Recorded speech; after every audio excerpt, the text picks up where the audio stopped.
I am so surprised that it allowed me to reconnect to this stream. Normally, after a minute, it's done.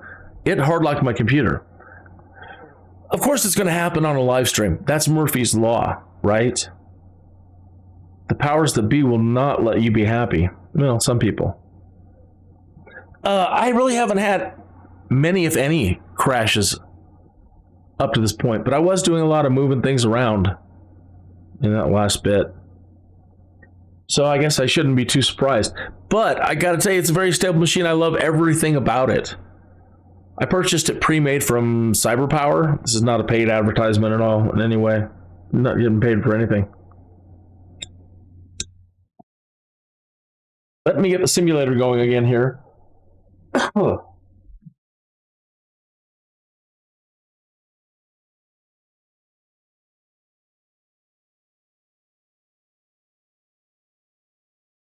So while it's booting back up, you know, how do you feel about any of that?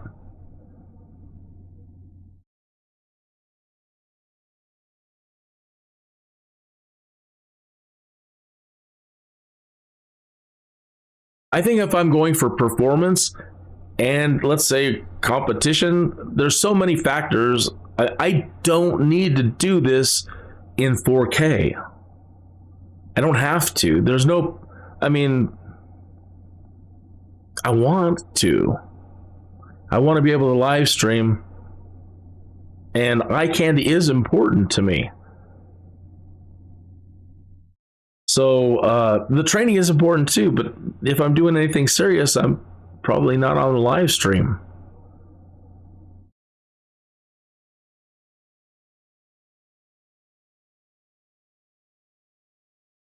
You can always watch it at a lower resolution on YouTube as well. I mean, you might not be watching it on a 4K screen, but if you are, I want to make sure that you're seeing as close to what I'm saying as possible.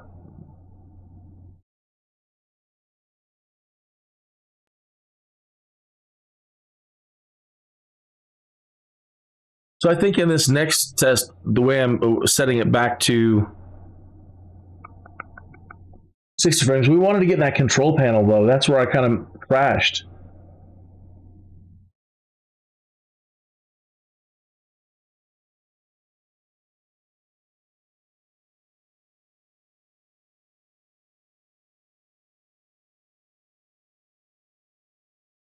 So I wanted to turn off anything that's messing with constraining the frames, or set it to where we can stay at 60.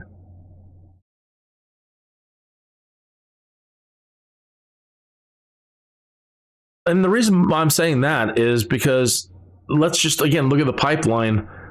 Shooting for 60 frames per second on a 60 hertz monitor, and I would definitely love one that's 144 up to 240 or whatever.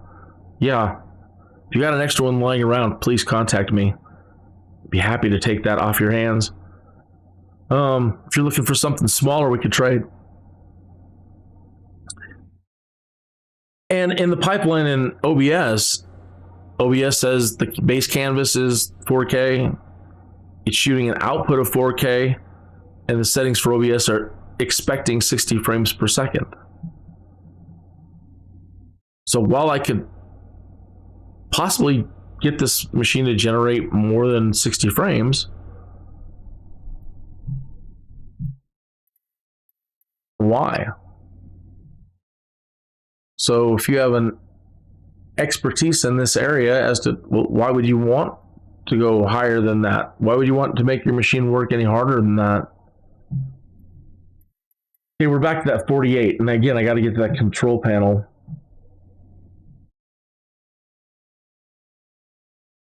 It's closed.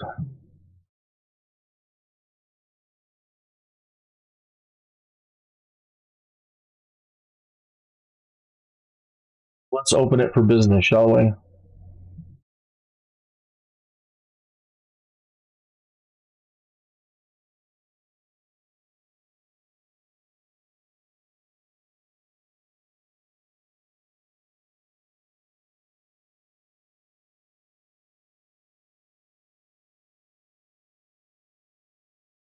yours. Okay. Nine. Okay. Right here. Let's just turn it off.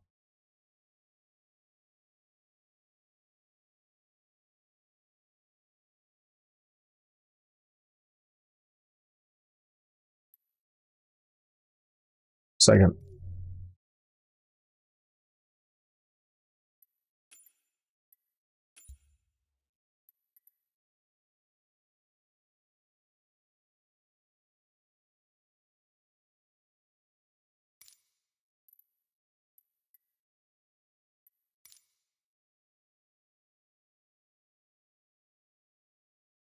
I gotta mess with the head tracking. I do have it. When it works beautifully. When it doesn't, and it's currently in a state of. But I do have it, and I will continue to work on getting that set up properly.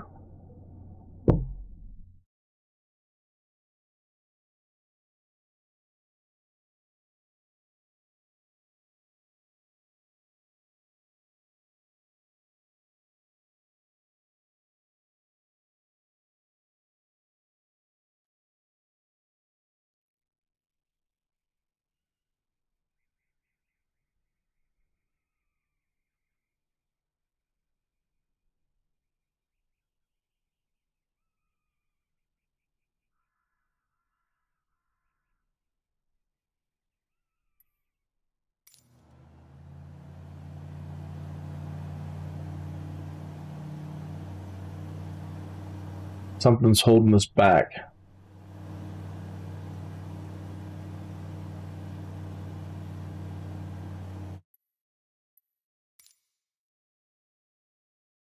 This thing blew out all the settings on me earlier. Okay, so we're good. Good. DLSS frame generation. Okay, maybe this will do the point. We're at 48. We've been holding kind of 48. Let's turn the generation back off. And I bet you we pick up some. Pulling me down. Yeah. See? See how it is out here. I'm gonna count my chickens before they were hatched. But no, I was right. I told you earlier that it's because of the way I've got it set up. The frame generation doesn't work. And you may have been like, baloney. I don't believe you.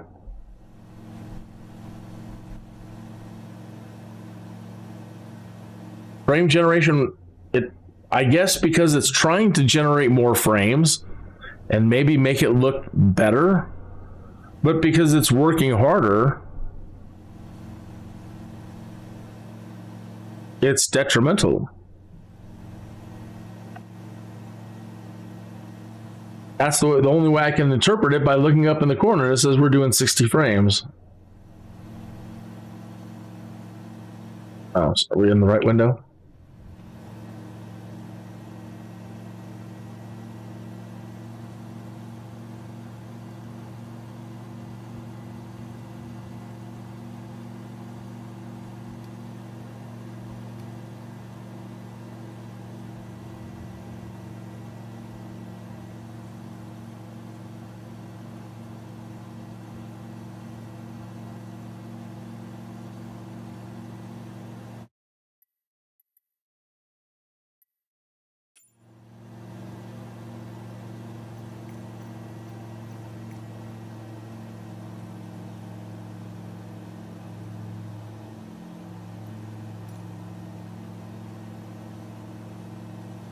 That's weird. That hasn't happened in a long time where I have no controls. That doesn't normally happen. That hasn't happened in a long time.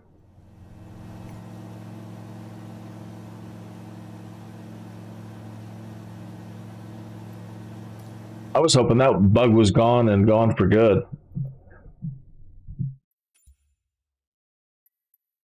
Maybe because it was a saved flight, but still, it doesn't matter.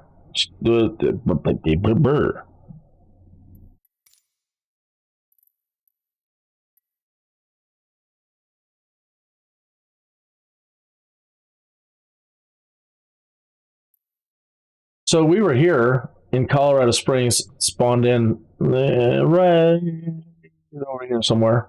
Oh, the Garden of the Gods over here.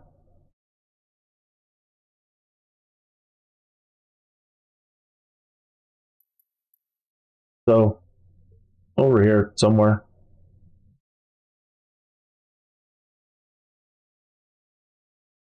All right. Now, there's a place I want to showcase here soon, just over the mountains. And it's a popular camping and fishing spot. And I've downloaded this whole area in high-res maps. And I want to spawn in right here over that lake. And we might do some tweaking and try to get the grass maybe to look a little bit better, maybe the trees. Mix and move things around here because I want to show you now the camping.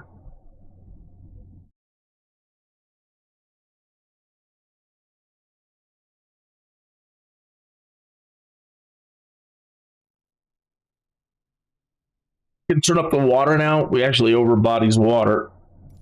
Let's do that first. Again, be flexible.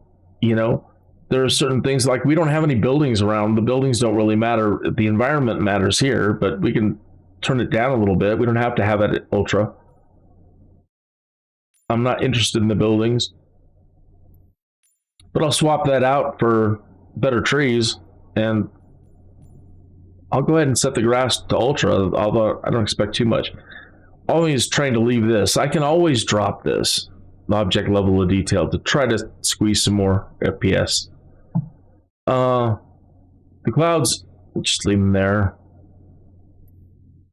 We might change the weather, so let me go ahead and bump that up to ultra. Textures, 100%. Again, we're letting the Nvidia control panel manage the anisotropic filtering based on you gurus telling me that. So, I'm trusting you. The sample is because it's projecting this thing at 4K. The need to have super sampling on textures, I don't know, or the synthesis, because everything still looks really clear. It's so big now that trying to get sharper things like text above your head written on the cockpit. The road maps at the airports, the mapping on the terrain at the airports looks just fine. So I don't feel that I need to pump extra horsepower into that, but let me know how you feel about that. Same with the shadows. If I can eke a little bit more power out or reduce the workload a tiny bit, I'll take it out of the shadows. The contact shadows, though, like in the cockpit, it can be jarring when you've got your shadows moving across the cockpit and they're all jaggy, like giant 45-degree jaggies, 8-bit. So your contact shadows, you might want to keep those kind of high. All right. The ambient occlusion is the light bouncing onto objects based on the environment, the ambient lighting. And lighting is really everything, and I should probably have this up to ultra. Because for anything to look real, the lighting has to be right, and we're DirectX 12. And I don't think full RTX at all is implemented. I could be wrong here. So I don't know that it's taking full advantage of the RTX, the ray tracing.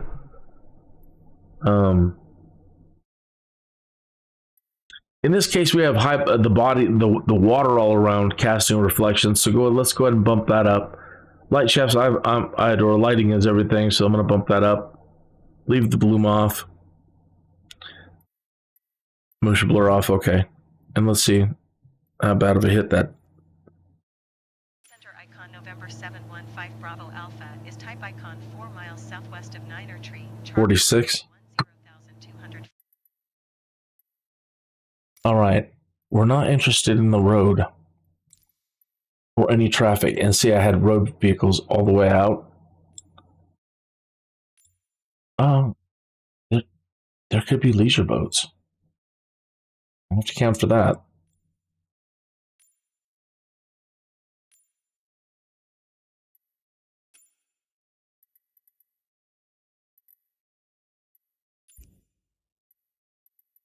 Feet.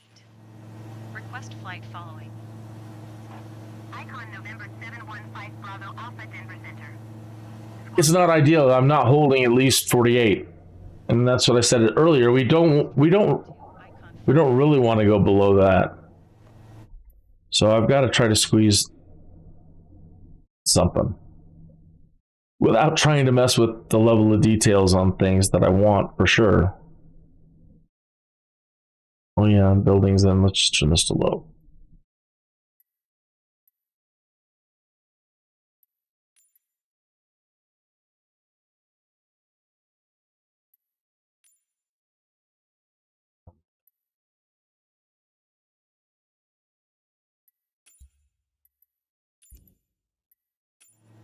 Icon 5 Bravo Alpha radar contact, 3 miles southwest of Niner Tree Charlie Oscar 10,300 feet. Altimeter 29.92. Roger, Icon 5 Bravo Alpha. I wonder, pardon me, now I'm back to the testing part. I wonder now if we're taking if this VSync on or off can help in this situation. Let's see. Down some of the sharpening. Back to where it was.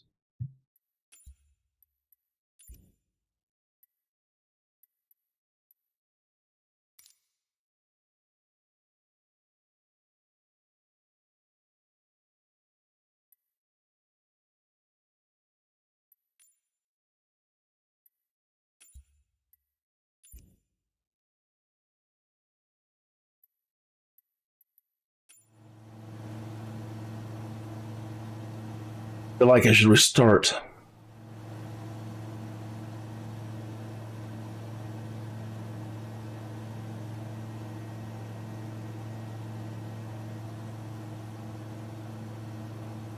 I'm missing something. Anyway, let me show you what I need to show you down here.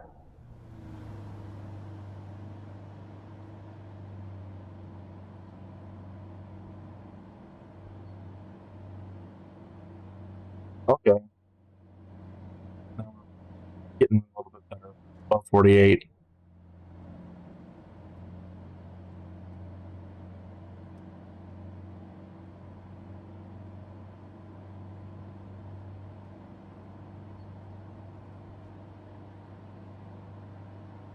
Keep your eye out along the shoreline for a camping setup.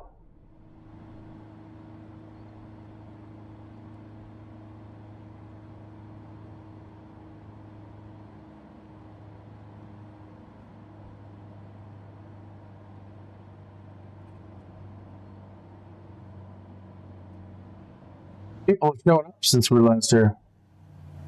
I don't know if they were there or not, but I haven't seen any vehicles.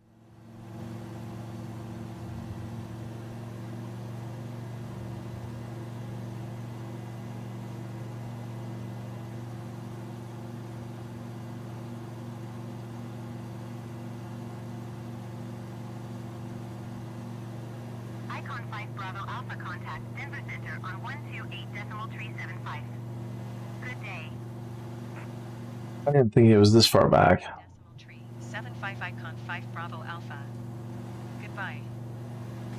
Denver Center Icon November 715, Bravo Alpha 8,800 feet. Icon November 715 Bravo Alpha Denver Center altimeter 29.92 radar contact, continue. Icon 5 Bravo Alpha contact, Denver Center on 119.85. Good day. 119.85 Icon 5 Bravo Alpha. Goodbye. Denver Center Icon November 715, Bravo Alpha 9,000 feet. It shouldn't have purged it, and what I should have done is make sure that my smoke canister was on. 29.92 radar contact, continue.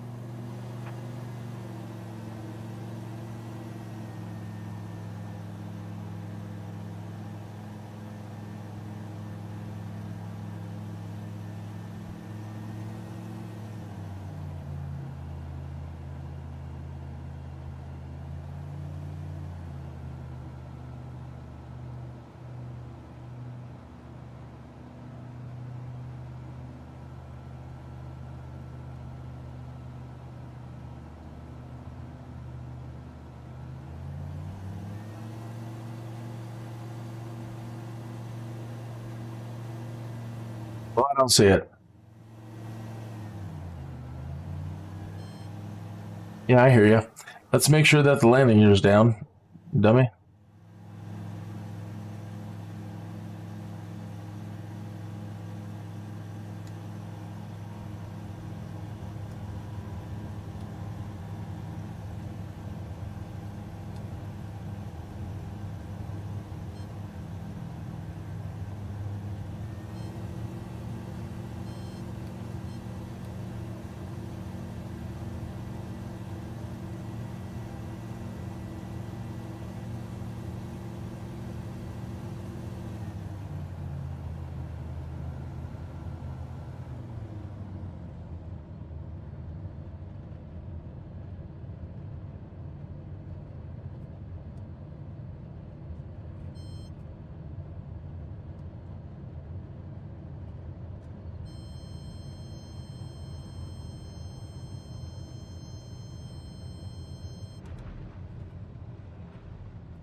I wish they would let us open the canopy like in flight. For all the crap people give flight, well, you could open the icon. I want fishing. This looks really nice.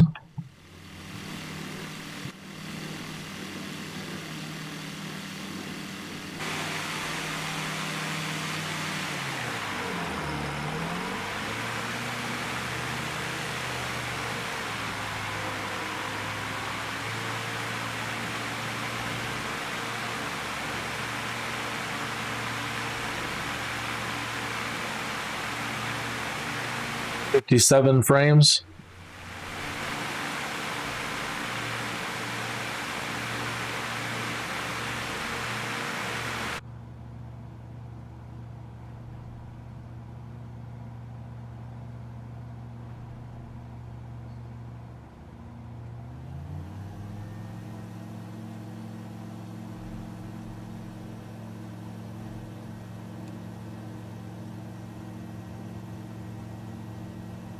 This might get a little bumpy.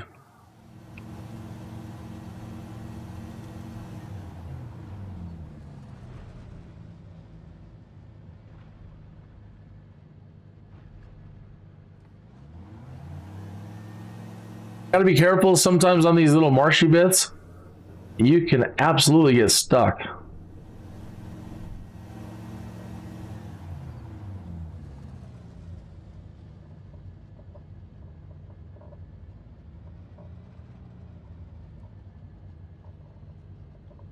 I'm not particularly fond of the tall grasses, to be honest.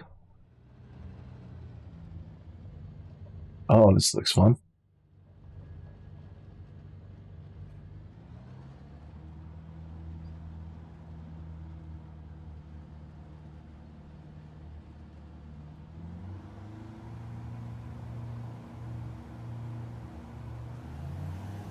Getting a little boggy.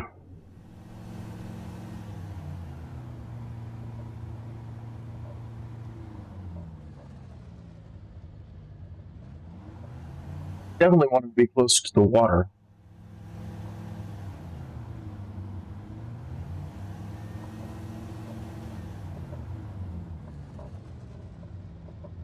So I wouldn't do this in real life.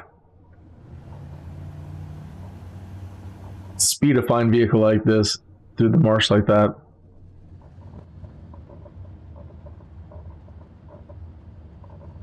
I think we found a better spot. This is nice.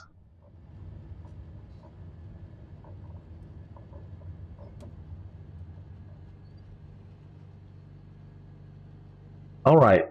So once you get the camping kit,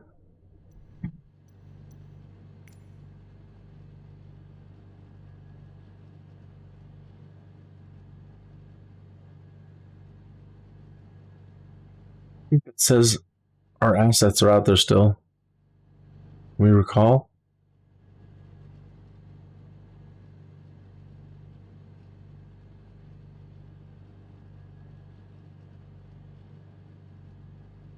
Okay. Anyway, you get this green ring around you, and you can drop all of your camp stuff. Let's see what this does to FPS, if anything. Oops.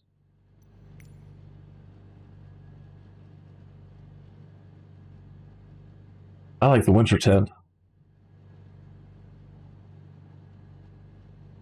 So once you click and place it, then it'll appear in the camera. You know?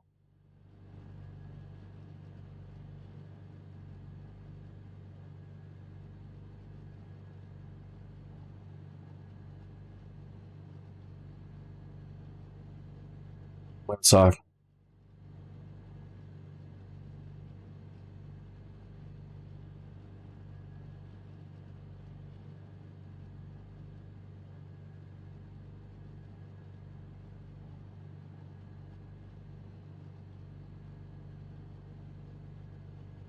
Bucket. Okay, we definitely need to know which way the wind is blowing.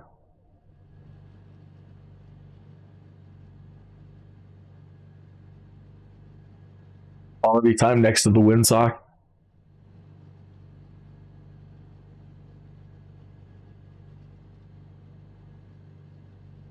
I'm a sucker for these old chairs. I didn't really like these old chairs growing up because, again, hot, and then you lean on them, and next thing you know, you got the same pattern on your back.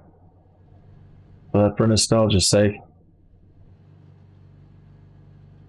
somebody's going to be talking to you while you're having your quality time on the bucket. But they don't want to face you.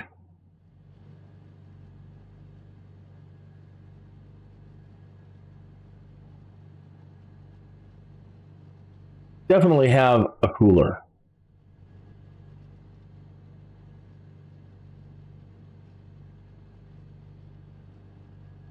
Now, it gets fun. The smoke, this is what I said I should have left on. It's not supposed to purge your camp until 7 days have passed. I don't recall purging it or anything. Change to green.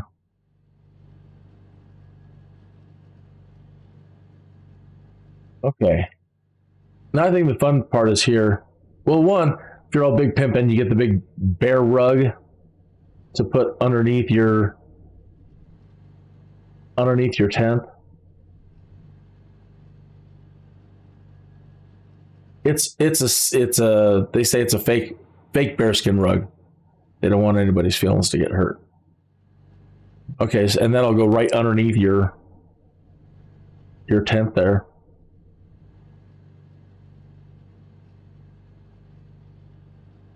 All right, the pets. Oh, look, they've got a Halloween in here, I think. They've got a pumpkin anyway. Yeah, they got some Halloween stuff. Oh, yeah, some tombstones. Right on.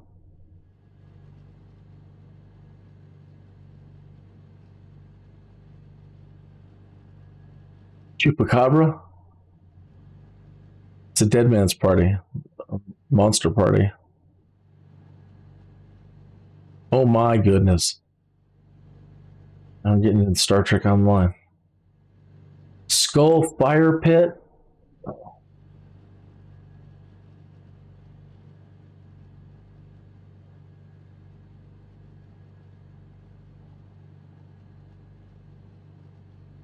Hopkins. And I guess you can add more of them, so I think you can copy and paste.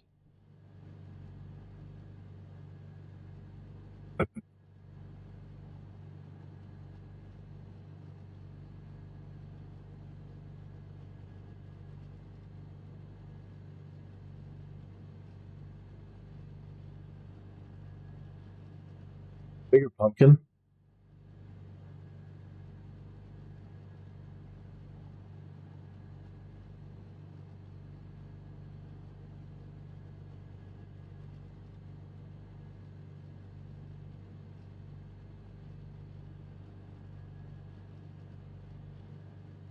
Cozy here. All right, so put the hay bales right there and turn them in so everybody can hang out. Oops.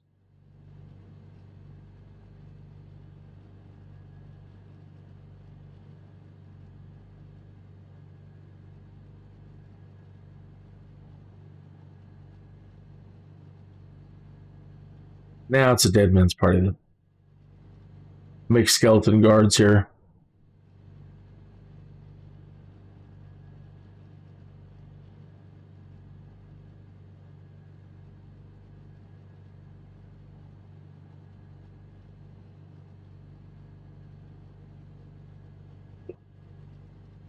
Well, now I have something to post in the forums under, well, what did you do in MSFS today?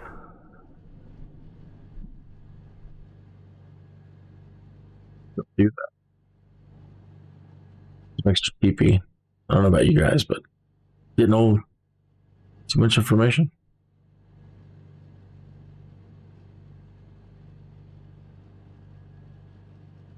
All right.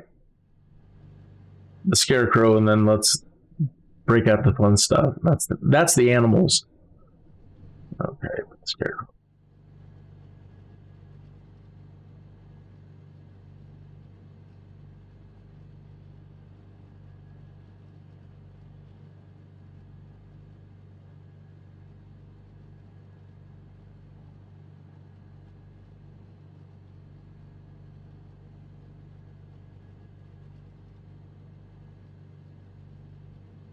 Okay.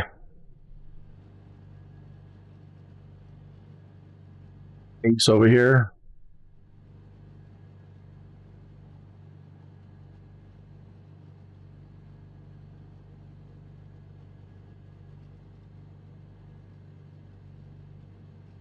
Belgian melon.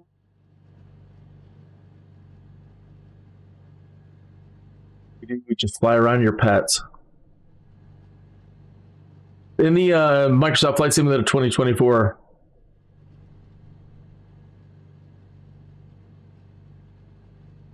they have in the career, they're like VIP jobs. This is that job right now, what we're setting up here. Take all of my pets up into the wilds of Colorado and let them remember what it was to live.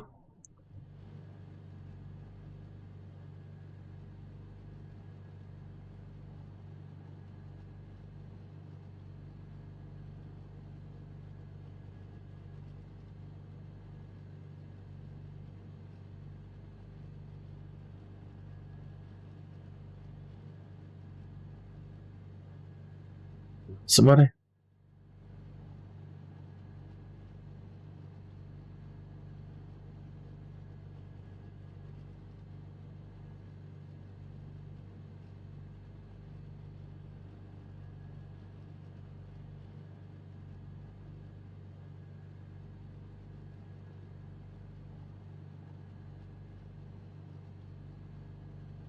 You go.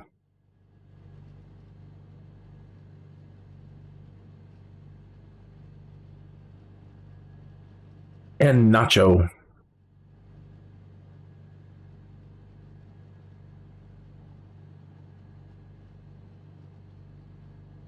They need a large now.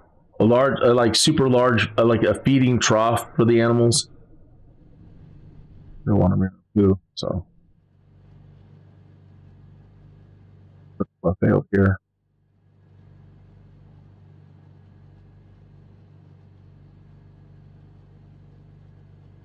Okay. Are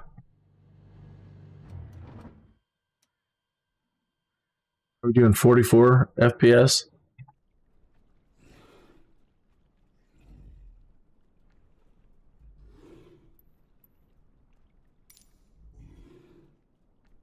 They even make gross noises.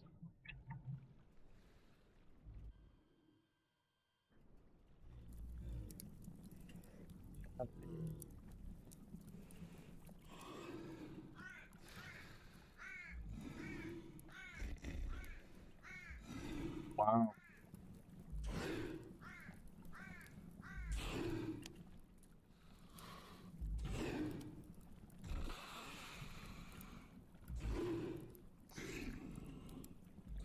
That's crazy. That's great. That's awesome.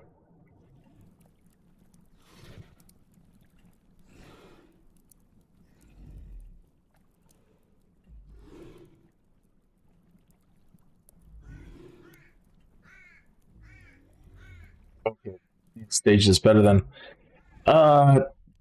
We need to shoot from the other side. So we need to put the smoke.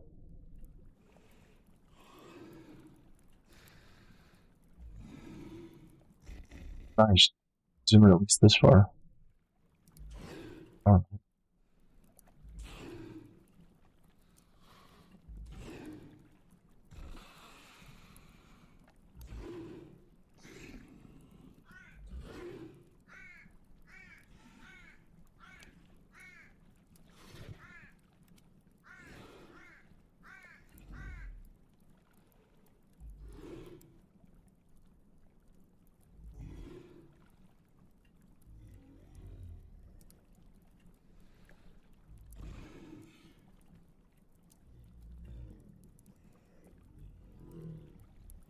Let's go underneath things.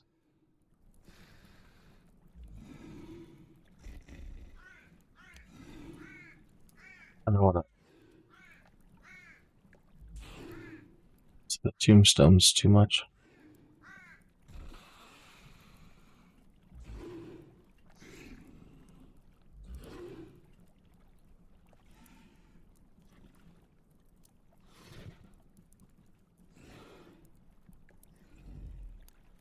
Pretty cool. Whoops.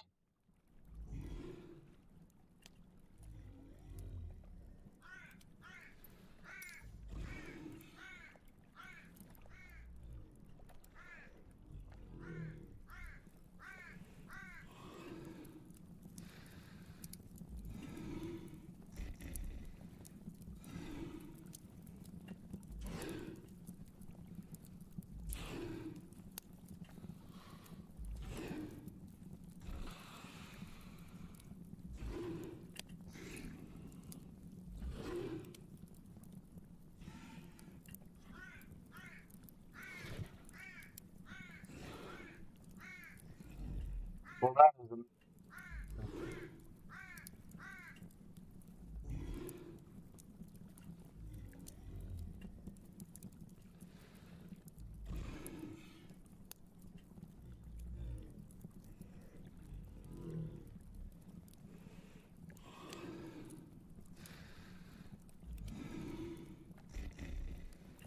Give me just a minute, please. I want to take a screenshot.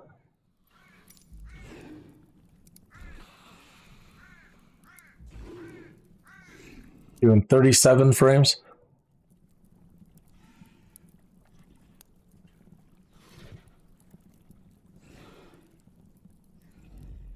Okay.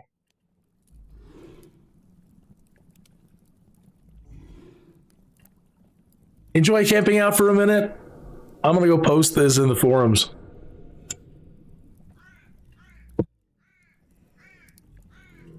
Wish I could play some music for you, but you know how YouTube is.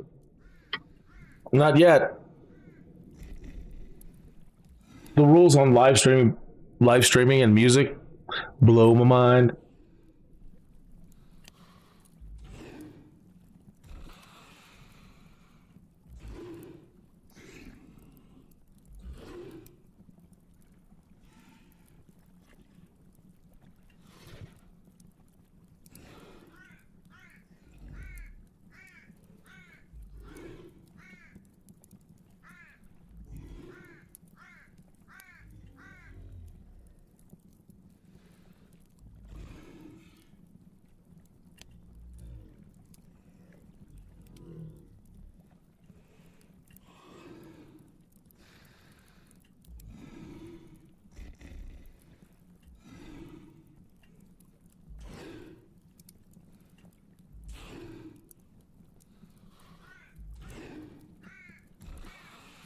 I'm trying to find the thing.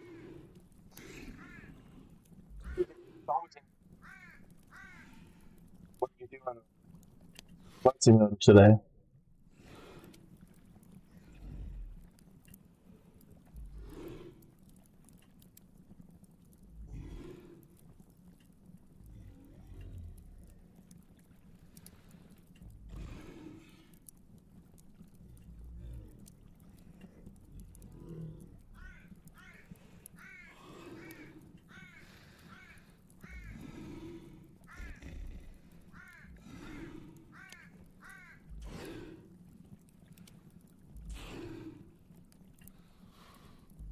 did you do an MSFS today, part 2?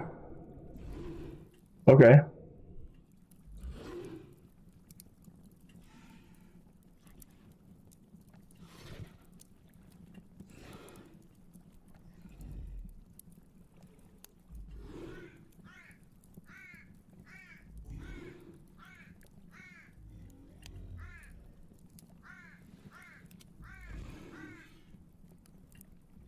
All right, I found it. Okay, good. Paste that in there.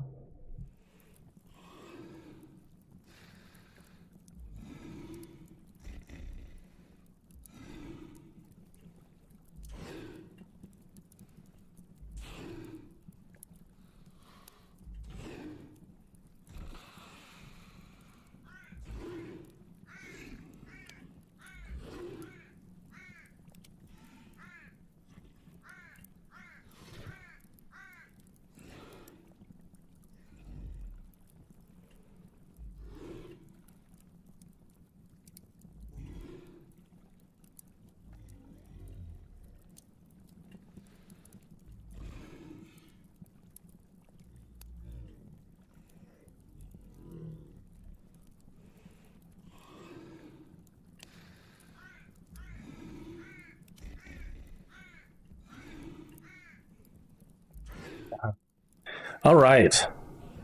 I like it.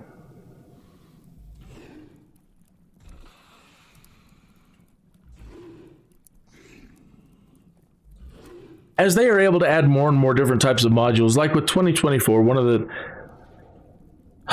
the ideas that is being added into the simulator is the ability to not only have a career and do specific airline jobs, but to potentially have ground adventures.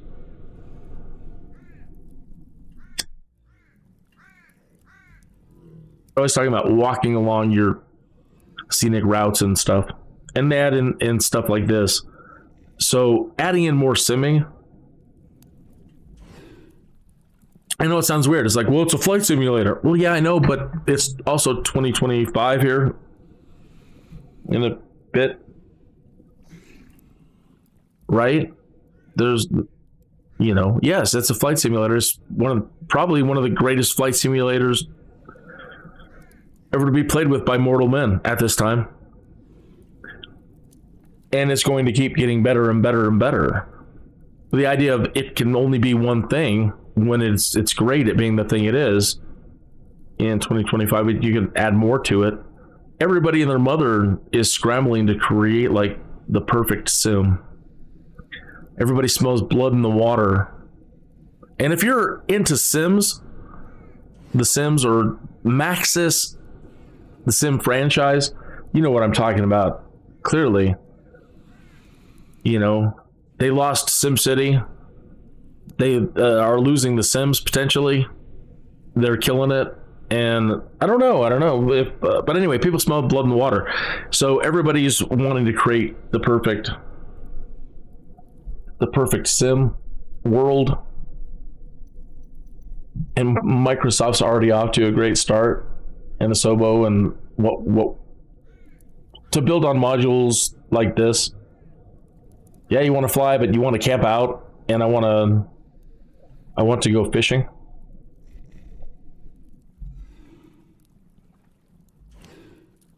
This is, the name's eluding me.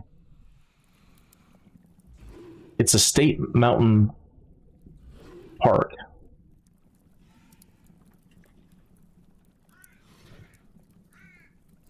Here in Colorado. Stipple Mountain Lake Reservoir thing. And it's connected to the other lake out there. It's called 11 Mile. How's our FPS? Let me get back to that. It's not so important when we're down on the ground, but let's keep an eye on it. Oh, another thing too is monitoring your main thread and your GPU, and to see what speeds they're running, and if you can try to make them synchronous. Yeah, I'm happy to report that I've been doing that as well, keeping an eye on those two things, and right now they're both kind of running like liquid. you know, a little high, but they're in the same ballpark now. Get back to our frowns.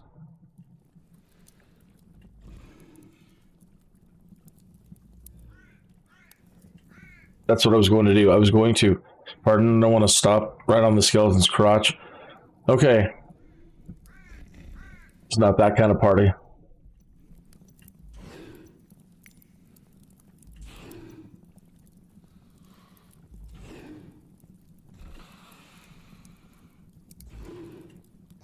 Probably sounds like me.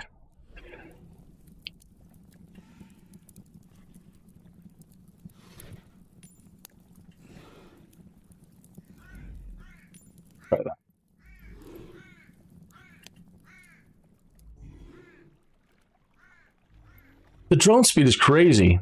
You have to really get it like down to the 1.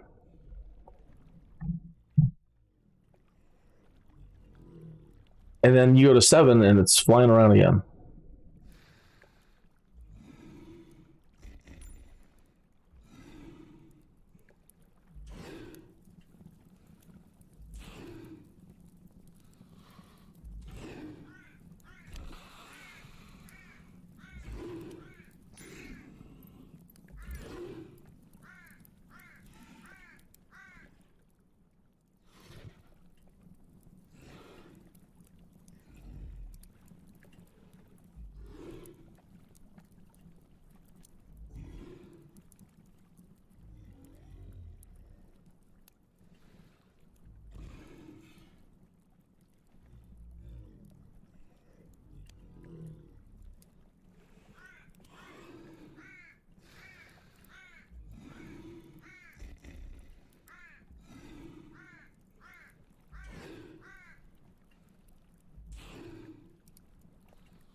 Alrighty.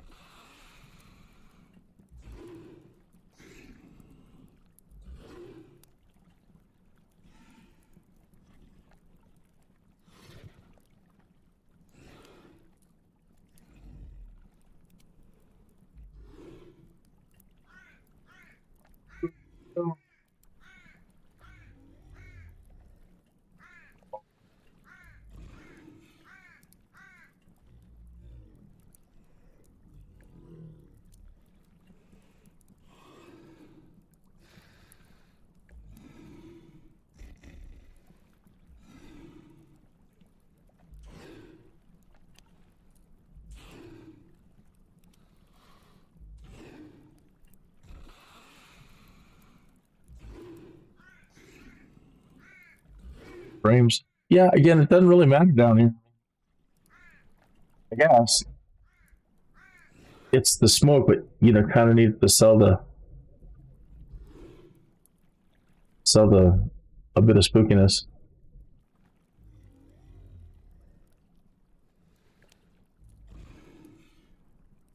I just now noticed that that skull got a butcher, a hatchet in its head.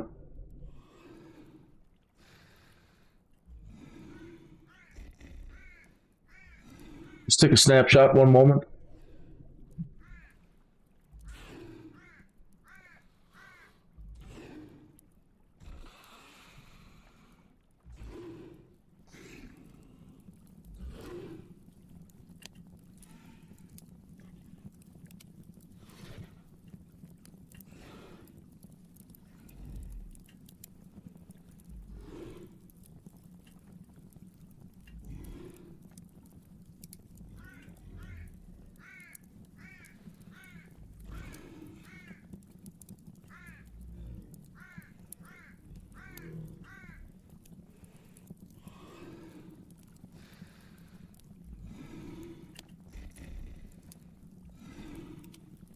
All right. Snapshot taken and posted.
Holy moly.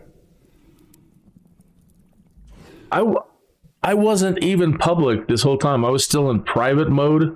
So I've been streaming for a while now.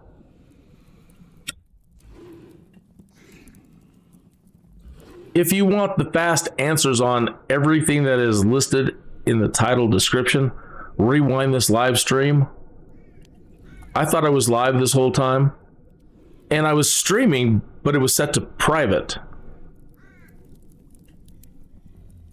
And I don't know how far we are into it now. Hours?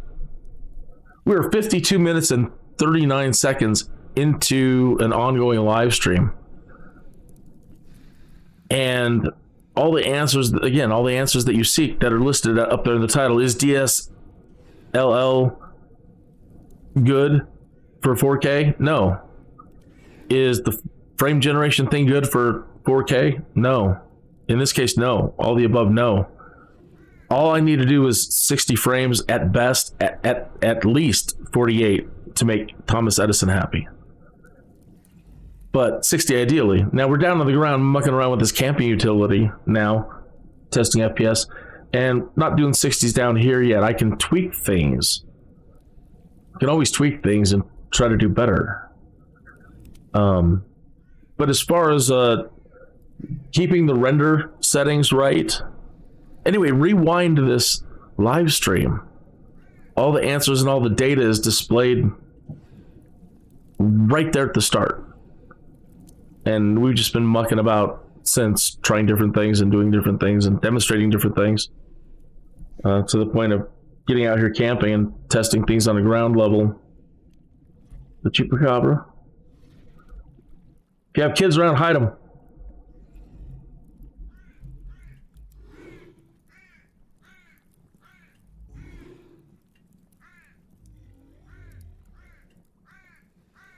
Over here, man. Look over here for the camera. Thank you. Right here. Right. Hey. Right. Oh, now it's me. I missed it. Sorry. Thought you were the one. Right here. Right here. Yeah. Oh.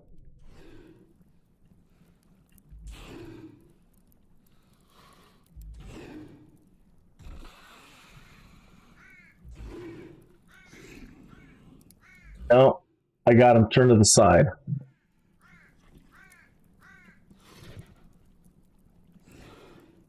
think I got him that time.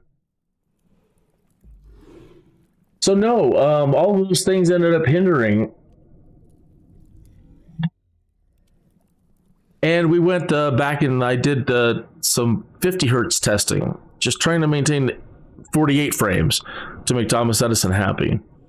And how we really don't need more than 48, but to show everybody this rig, it can do 60s at 4K, and you can see up there the render queue still shows 3840 by 2160. So throughout the whole pipeline, let's see what we can do to make the ground a little bit spookier by turning. See if we can get more FPS here.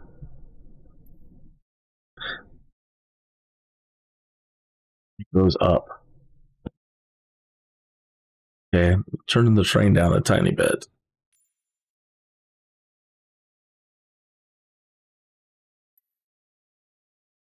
Make it a little bit later too.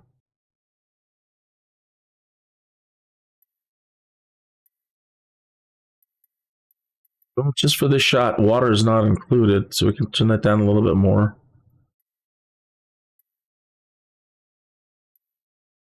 Shadows now.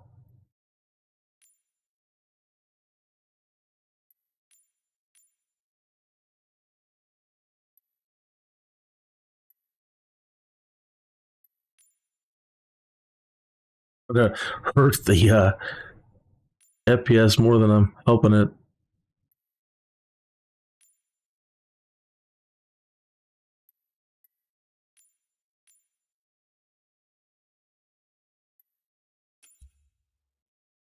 And even with the traffic set for leisure boats, we didn't see any. So I'm just gonna go ahead and kill that.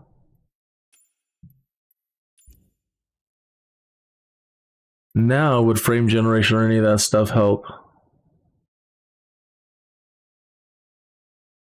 First, let's try turning off VSync.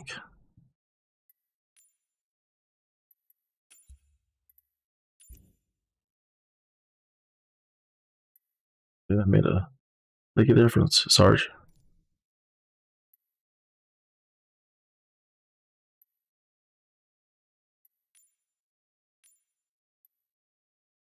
Boosting.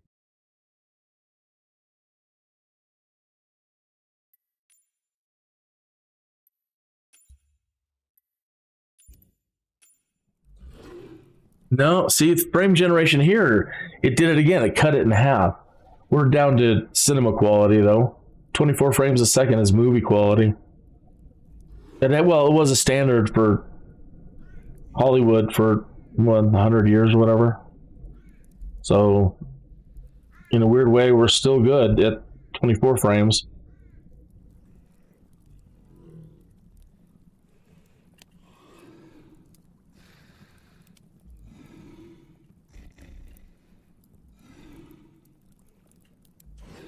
I did deeply apologize for just tuning in. Yeah,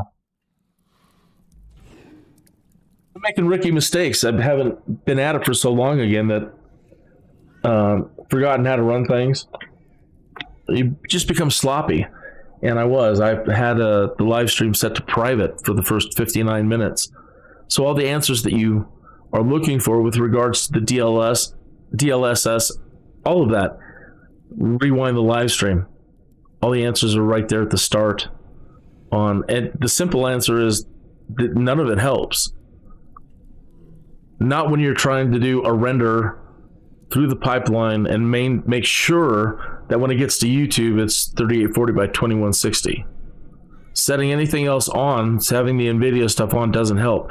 Using the Nvidia app, I didn't get to that really so much. Let me post that onto X. Give me 30 seconds, please.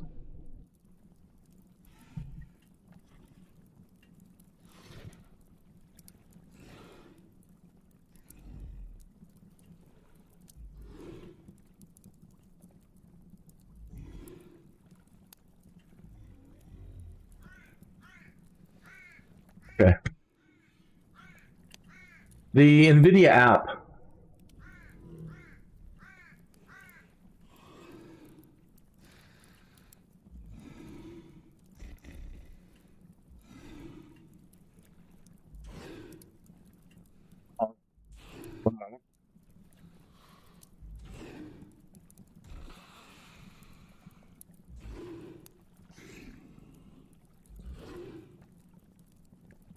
I had that crash earlier.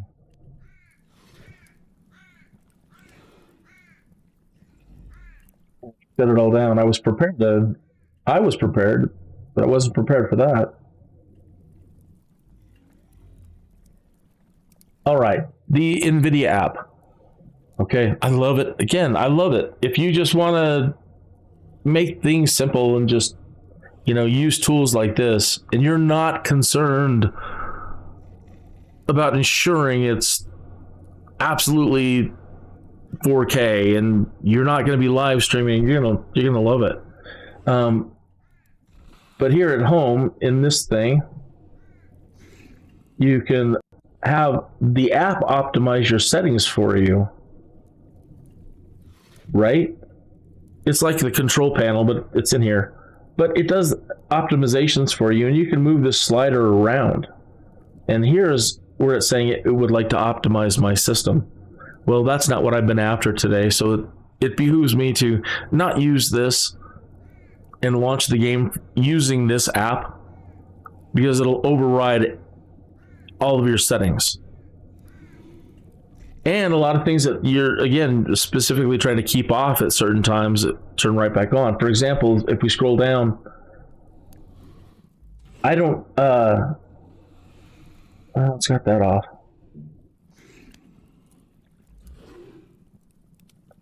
But,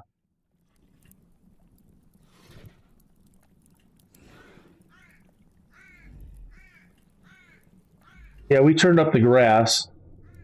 It lowered the light shafts. Or maybe it actually is pulling the correct values this time. Yeah, it is. That's good. But when you change this and slide it around, it'll try to change your graphics for you And again, if you then launch it from here, whatever this is set at, it'll use these settings and override what you're trying to do. So, although I love it, fantastic. I had it try to optimize OBS Studios, and I don't know what that does at all. Which reminds me, we should monitor OBS and check the stats and see if we're still in the ballpark and we haven't had any real problems. We've had some. So frames missed to render lag 92, skipped frames 111. So, yeah, a little bit more tweaking to do.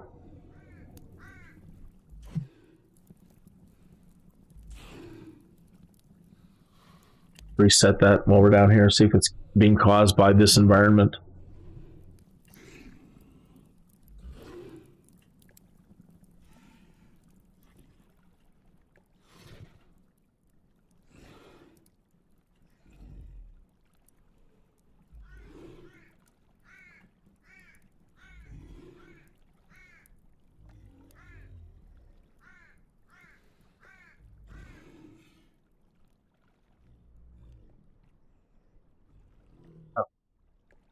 Get too happy wanting to change environments and change the times and the weather.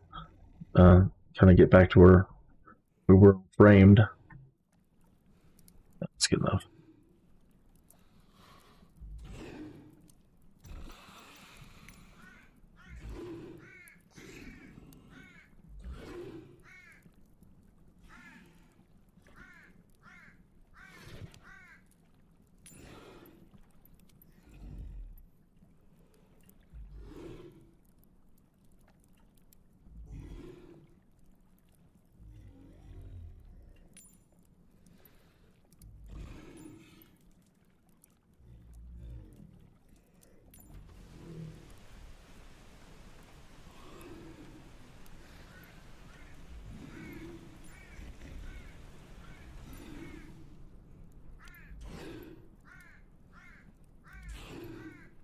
Kind of cool.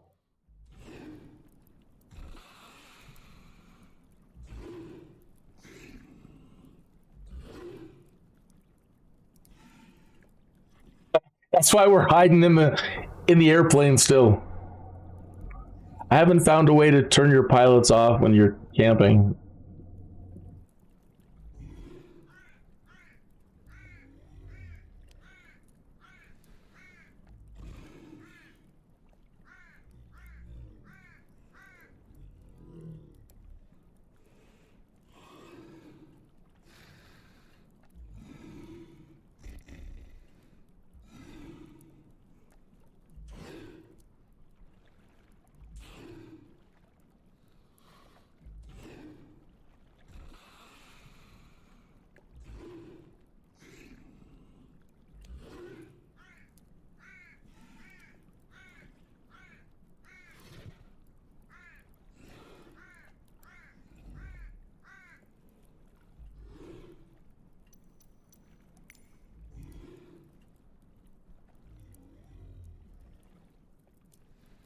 Get the lighting to change it all to maybe keep the pumpkin illuminated. We lost our lighting.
All right. Let's see.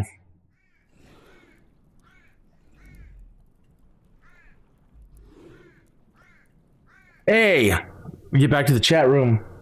You're playing Detroit Become Human while listening, so I won't listen so much. It's pretty insane right now. Dude, that's crazy, man. I'm crying every time I play this game. Some dude hit his kid and an android in 2038. Have saved the kid and avoided my software restrictions. What the heck does that mean? This kid.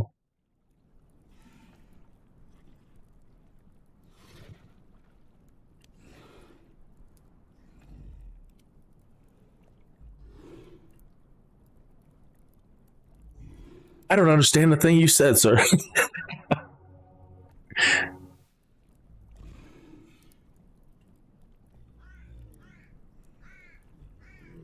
Cigarette. What? All kinds of mistakes today. Hey, if you're just tuning in, you want the answers to all those questions. Does Nvidia DLSS Anti-Aliasing and frame generation help or hurt when trying to do 4K? In this case, with this build, it absolutely hurts. It does not help in any way. It lowers the render quality, the render output. So it downscales the final render, and it may make it look a bit nicer, but it's no longer sending a pure 4K pixel ratio to YouTube. So I turned it off. Frame generation, it actually seemingly cuts my frame rate in half. It's trying to generate more frames, but it doesn't need to, so why make it?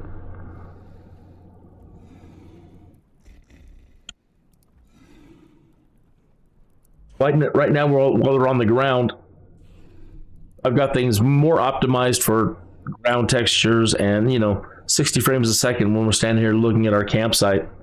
Not really needed. So as long as we're above 24, we're in Hollywood range.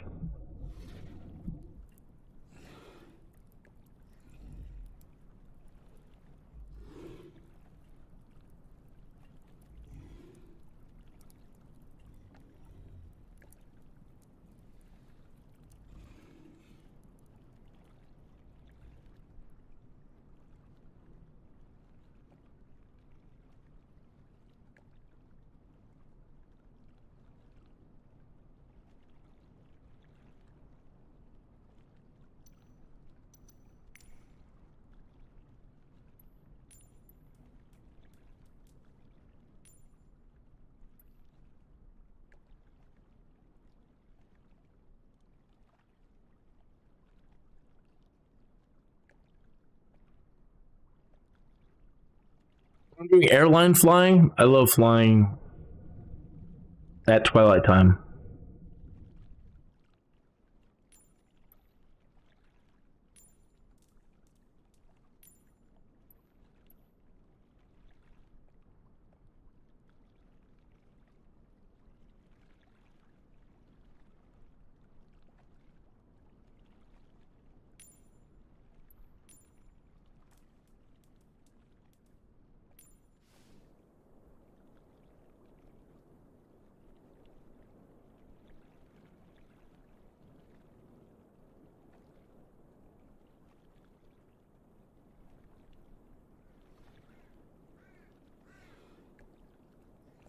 Christmas is going to be a blast. I can't wait to see what they do. I wasn't expecting this at all. I'm so glad that we came in and mucked about with the camping.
Happy October to you.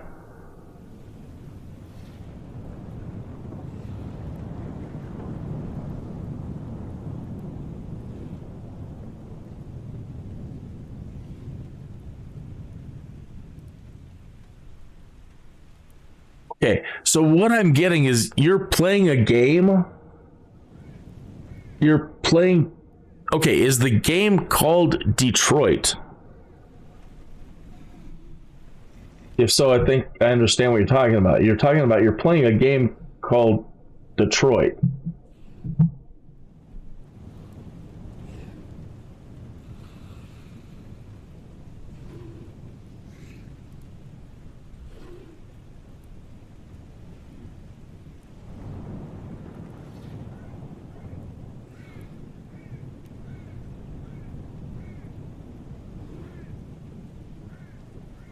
It's off for a second again.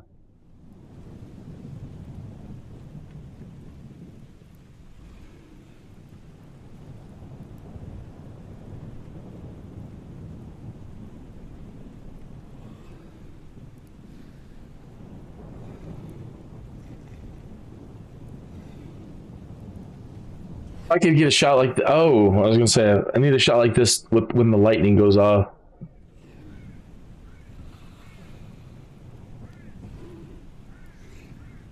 Feels kind of hard to see the dogs.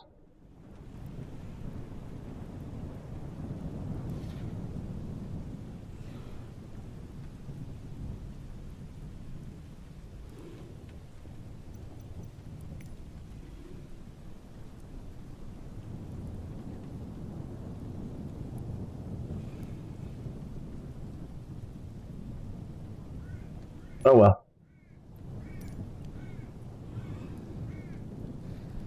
Let's take a few more seconds and see if I can get you a lightning shot or lightning illumination. Almost.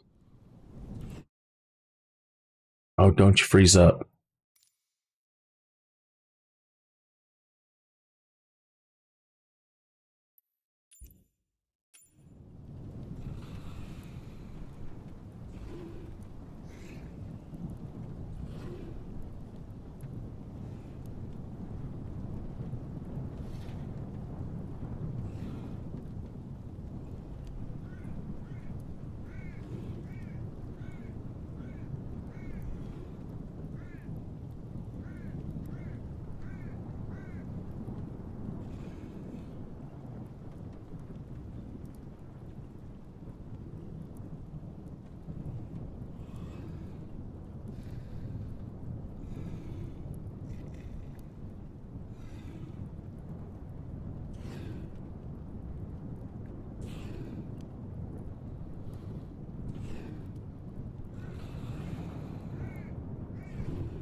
And you were talking about the Sky Train airplane, and you were saying you don't like it because it's so noisy and it interferes with gliding time. This one's called the Sky Van. It probably is the same thing. Oops.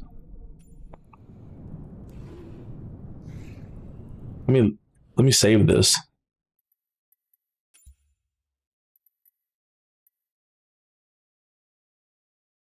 Halloween.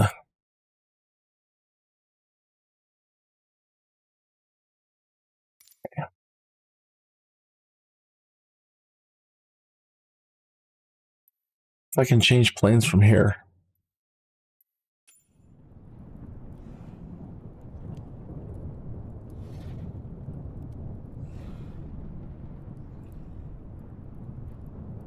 It's the Short brothers.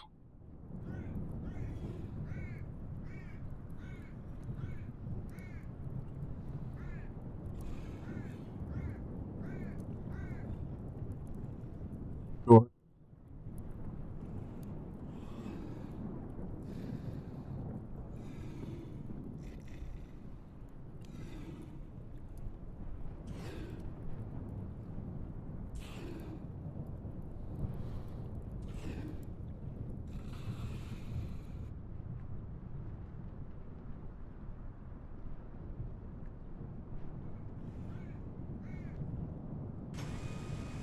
There it is.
I'm wondering if that's the same plane you're thinking about, or you're talking about.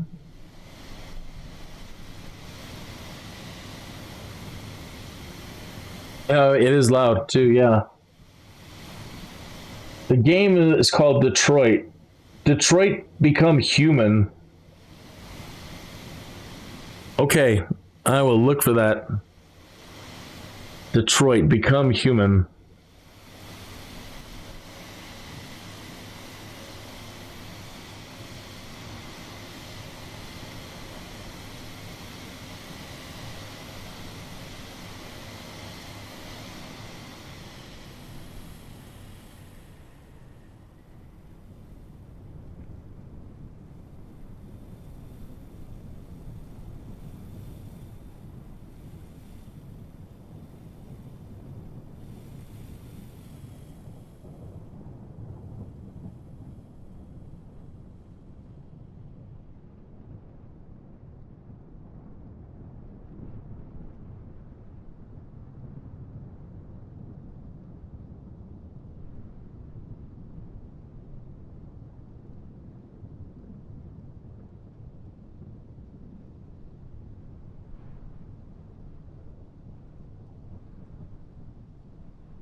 So, kind of in conclusion, just I'm going to keep messing around, but this machine is a great build for Microsoft Flight Simulator 2020 or 2024.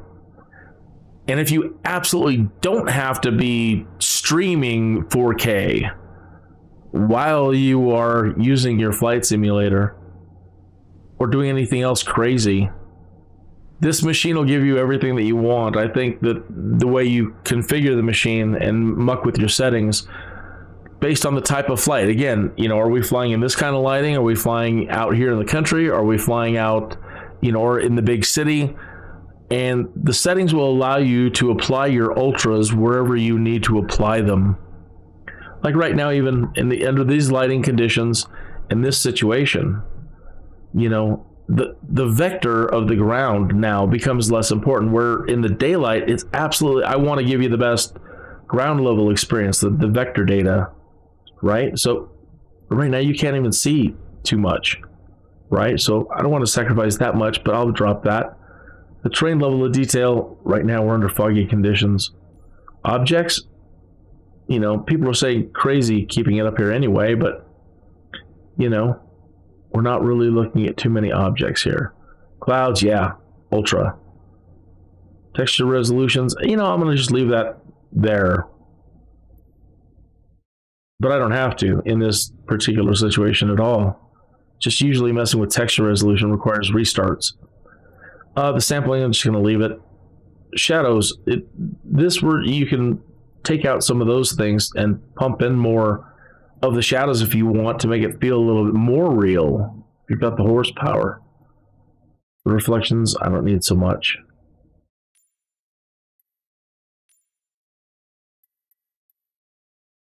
The light shafts right now, actually, in this case, we want the light to be moving through the clouds as best as possible. So let's see what that does.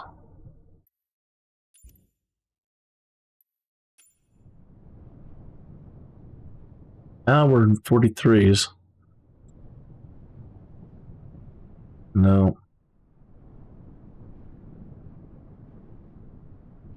Still pretty darn impressive. We're not up in the 60s.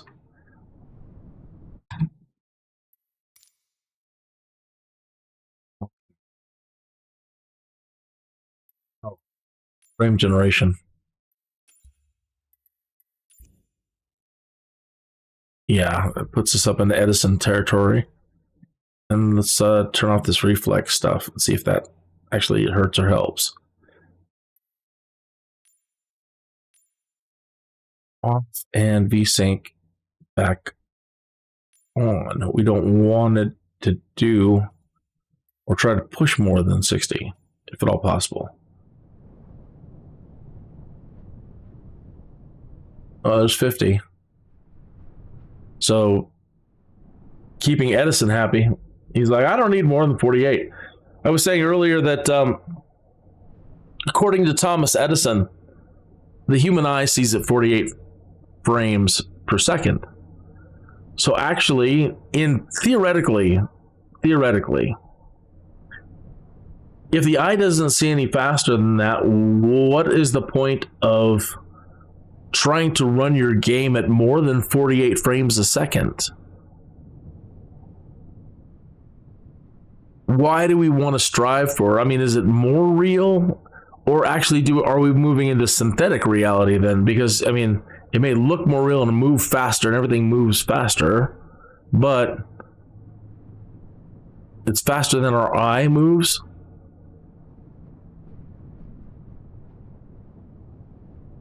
Anyway, so that's why I don't get freaked out when I'm not holding 60 frames a second. It would be nice, ideally.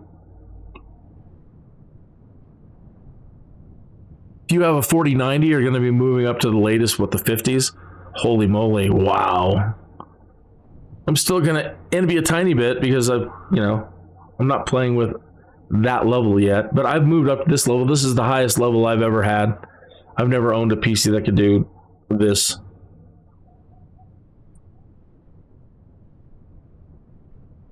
Again, if you're just tuning in, the answers that you're looking for at the start, and I had the thing on private for the first hour, but the general conclusion is the DLSS anti-aliasing frame generation does not help. It can hurt. One, it'll mess your render output up and reduce it, and then can cut your frames in half.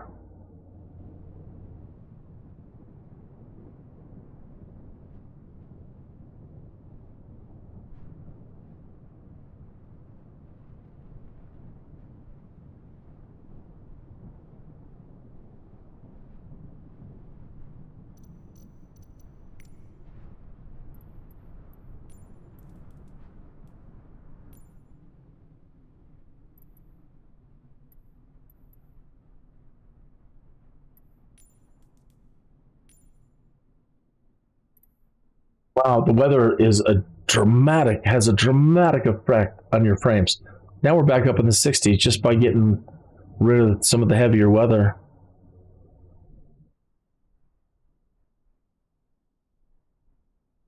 I'll ask, why do the Broncos have colors orange and blue? That's your reason right there. Why are we orange and blue?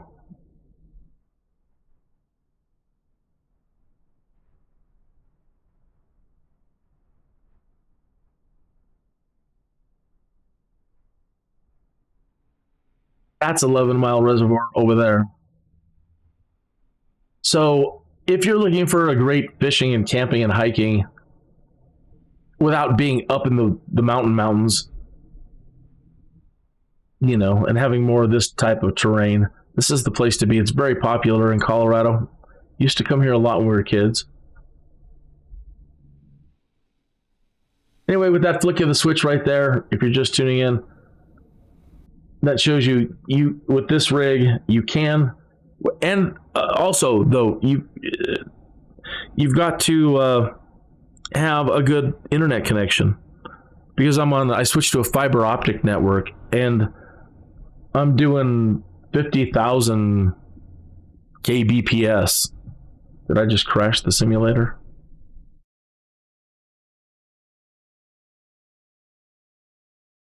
I did. Stuff happens. That's twice. Normally I don't. But again, we've been making so many changes and expecting the machine to just comply.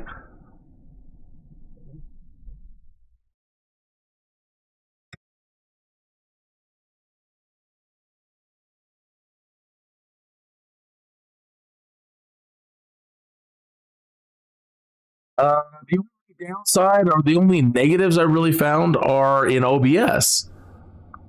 I am not able to set one setting in OBS, which is supposed to even ensure that I'm encoding it the best possible quality. And it's a multi-pass filter in OBS. And when I set it to full, in my stats in OBS, I go off the chart. I start redlining and getting a encoder lag. The OBS encoder and this rig here, that's its breaking point.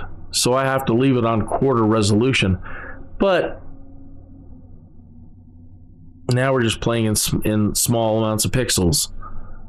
I think that if you're on a 3 or 4K, if you're on a 4K TV, 4K monitor, and you're watching the stream, then you're getting a pretty fantastic experience.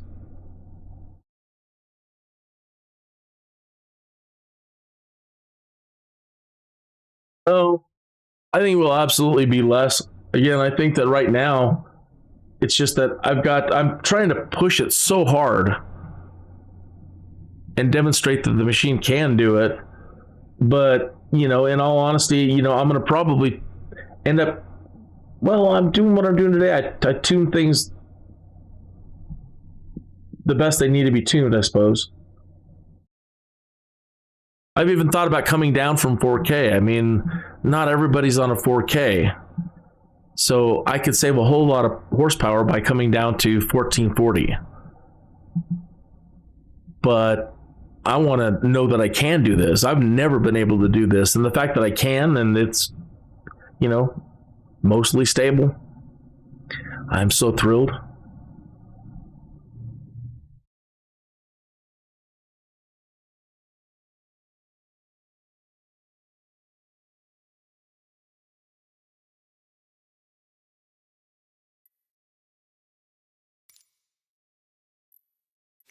Back to our display FPS. Yeah, so here is usually where you pick up all your frames, but I've got things capped at VSync. And I think the control panel still kind of has a little bit of control. We should take this opportunity. Well, we just...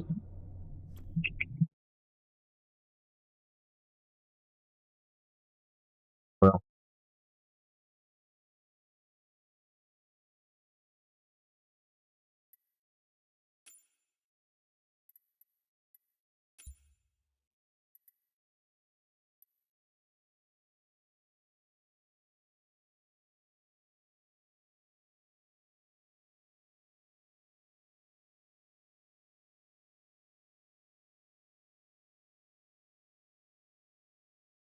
See that it say, there it is. It is. It did.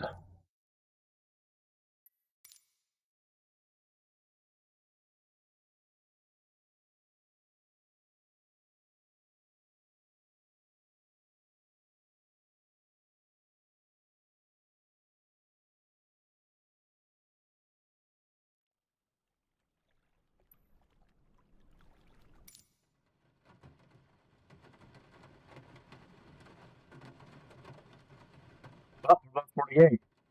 Again, can't complain.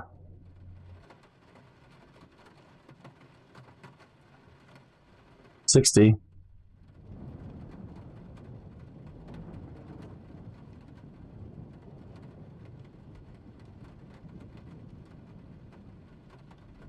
See, turning down the subsampling again, maybe that stuff right there isn't as absolutely sharp as it could be, but I don't care about that stuff. This all looks good no matter what, you know, as long as this looks good. And so impressed with what these guys did. That's great.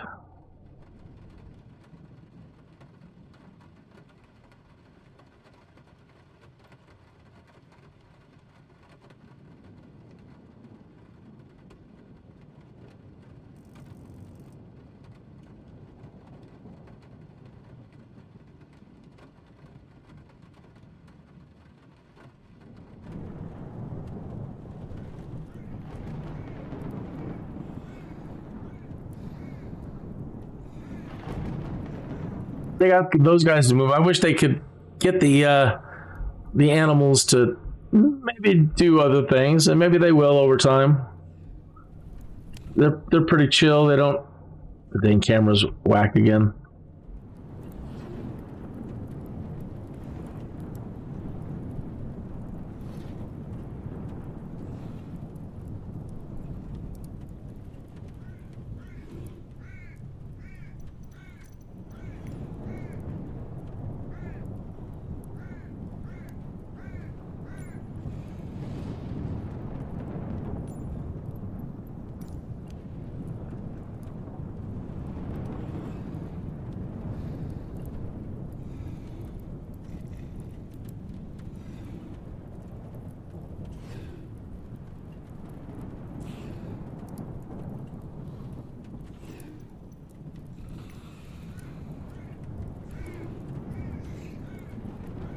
It's because I loaded it in. Now I can't change it. Well, that's fine.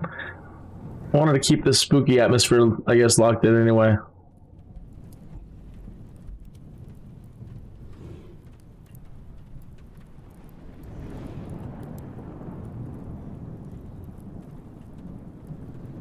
Not like Spuds McKenzie.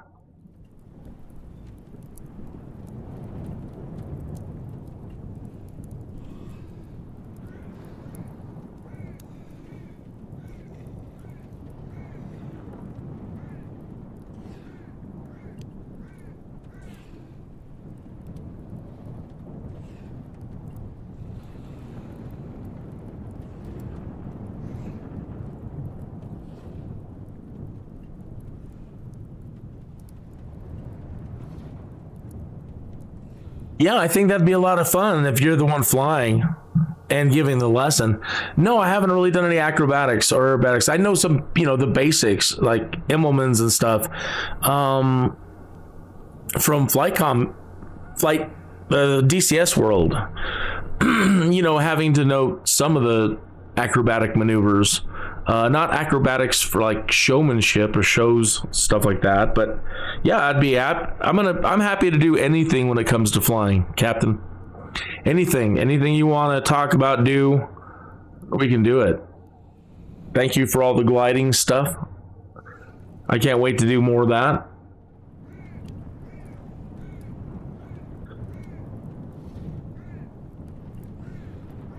General public service announcement going out there. If you are, and you should, absolutely, because what if they do it again? 2028, they release another simulator. Okay, maybe they will. Okay, the Microsoft reward points. If you're not doing that, you're missing out. I'm already back up to 20,000 points. I was able to purchase the standard edition of Microsoft $50 off by using 47,000 points. And that sounds like a lot, but if you're using Bing a lot to search engine stuff for flight simulation and coordinates and whatever, if you're using it a lot, plus you do your dailies, you know, take a quiz. The other day, they just gave me 1,500 points just for no reason. So just depending on their mood, you know, or whatever happens to be thrown out there, and you check in on that day. So I scored yesterday, making about 130 or more points quickly. A day is really easy. If you want to spend 15 minutes out of your day to earn more, you can earn a lot. But I'm not into messing around too much with that. Just give me enough points and let me get out of here. And throw me a 1,000 and every now and then. That's nice. But anyway, they all add up. So whether it's to apply for gift cards to the Microsoft Store when you want to buy stuff for the simulator, or you're an Xbox player and you have Xbox services and you're paying a subscription, you can redeem your points for Xbox Time gift cards.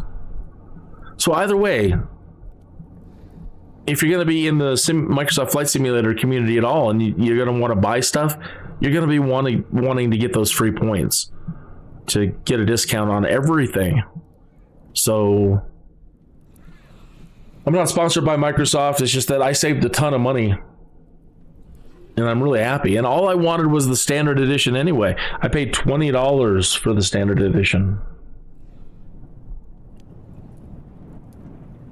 If I would have been smarter and just spent a couple of days doing this and building up 20,000 more points, I could have probably got it for free.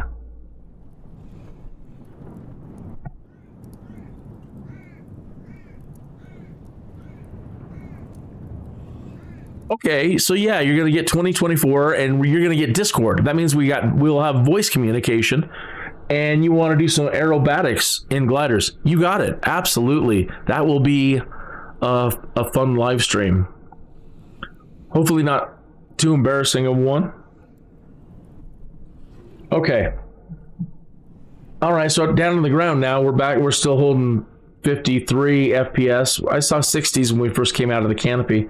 And again, I've got the weather up creepily on this one, so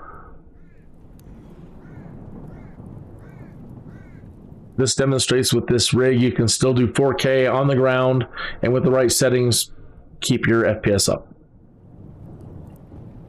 All right, so let's go back out to the main menu now and try a couple of different scenarios.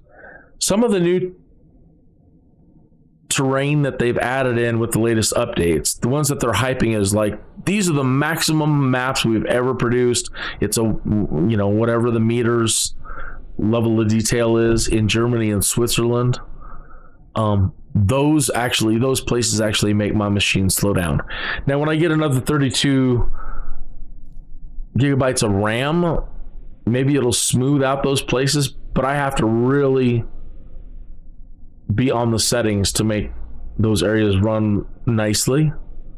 So there's a bit of a limitation there, just without spending too much time messing in the settings. We did Las Vegas the other time. That looks great. We did LA last time and no problems whatsoever. Let's try New York now. Well, Boston.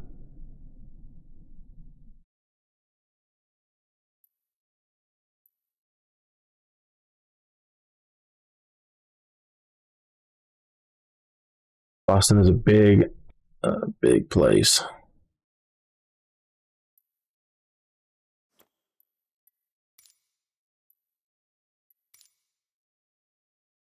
And with all the water too.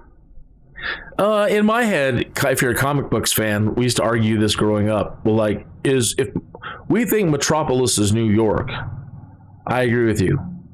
Metropolis is New York, but then it's been disputed. Like, well, where's Gotham? Some people are like, well, Detroit, this area over here, Boston, man, is pretty gothic, I think. Boston approach icon November 715. Let's get to where we can see. Icon 2 miles northwest of Mike Alpha, 171,500 feet. Request clearance to transition Bravo airspace. Icon November 715 Bravo Alpha Boston approach. Squawk 1735. Squawk 1735 Icon 5 Bravo Alpha. Icon 5 Bravo Alpha radar contact 2 miles northwest of Mike Alpha 17,000 feet. In this case, well, we're over an airport. Okay, so now here's where, again, you've got to be flexible, I think, when you are dealing with a machine that's not the absolute best computer in the world. Be flexible to whatever situation you're in and enhance or change the graphics as needed. For example, here in the around the airport, now I want to kind of go crazy. All the aircraft that I can see and people walking around, it's going to hurt, but why not? And we're in a busy city, so without the road vehicles, it doesn't feel right. And now we've got a lot of water, so you might see some ships and stuff, so this is going to hurt the machine. Hopefully we don't crash again. Let's see. So far, just in this screen. Okay, what can we give up out here? Now I want to bump my terrain back up.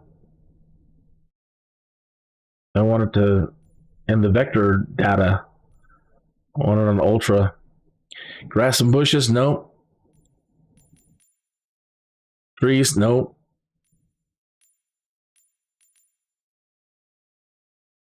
Need to bump the buildings back up.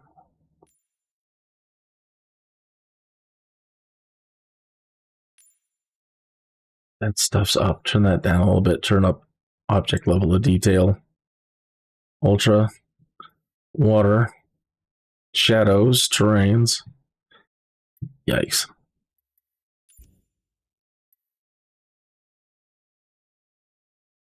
Well, still close.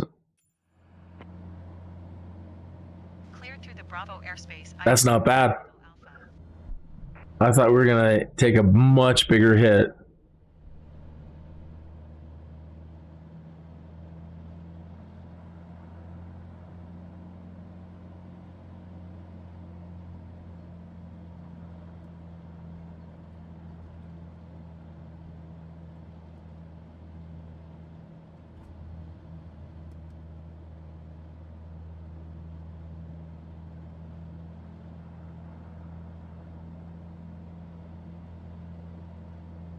That's what I was looking for.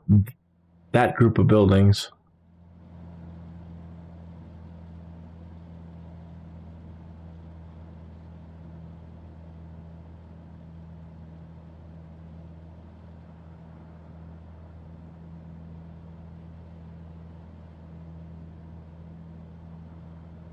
Since we're in the 50s still,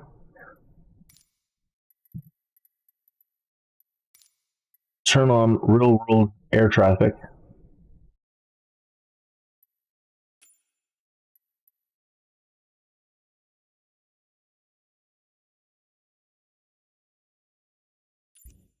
Yeah, they talk about the, I'm sure we can get a hold of, they've given us some planes that are really suited to aerobatics.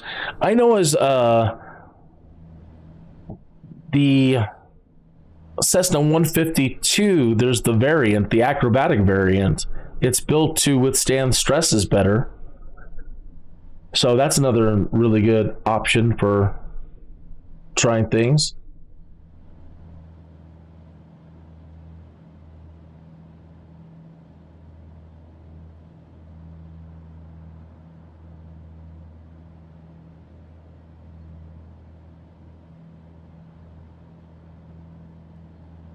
Starting to lose a little bit of FPS, but not bad.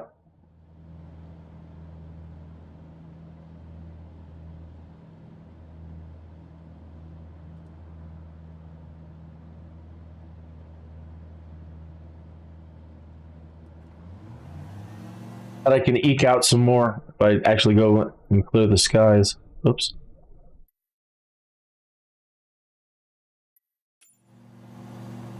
Oh boy, I'm all over the place. Sorry.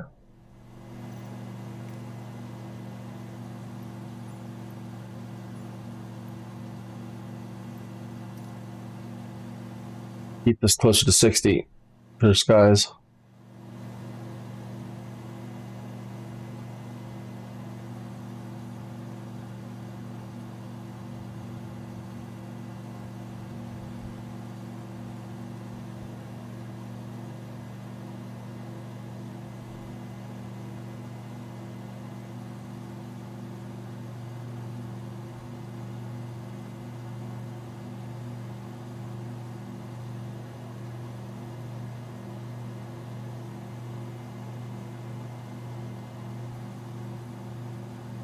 The extra, the Red Bull points. Oh, yeah, I didn't think about the Red Bull points. I have those. Yeah, we have the racing. Ah, I see. Okay.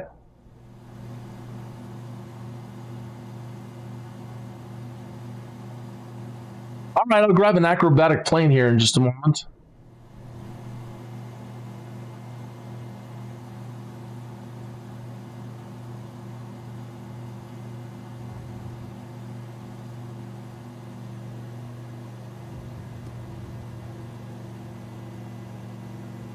Dang, man.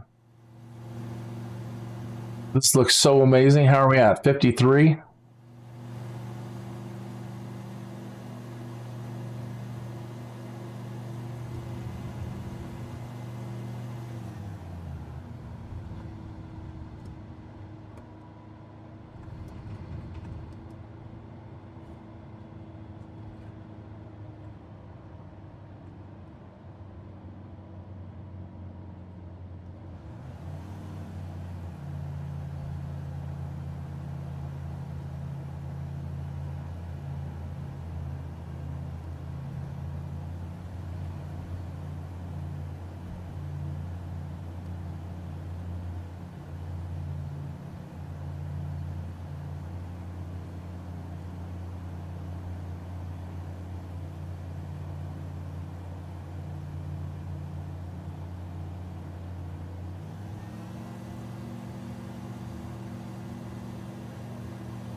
Very impressive. Very, very, very impressive.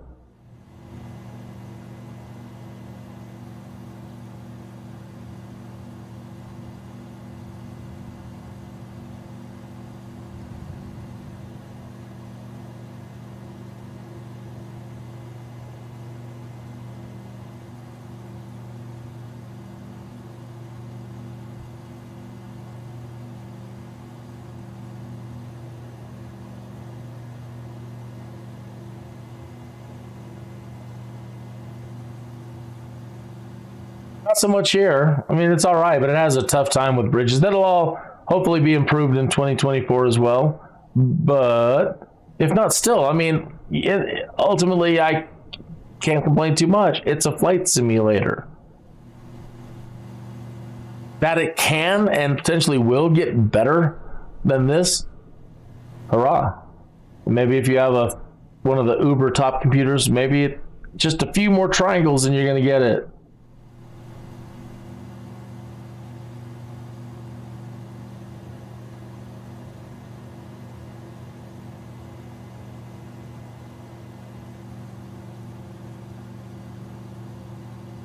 Coast Guard.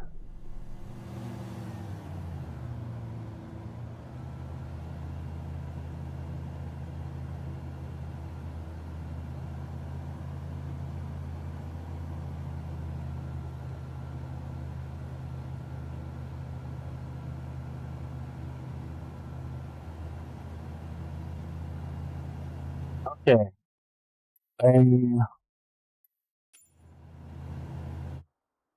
An acrobatic plane. I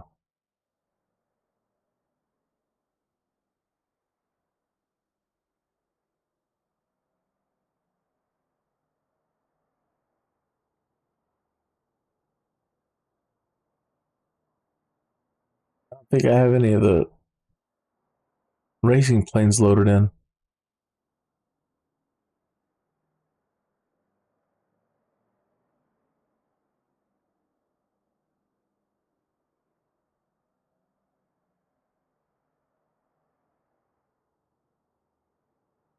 I don't.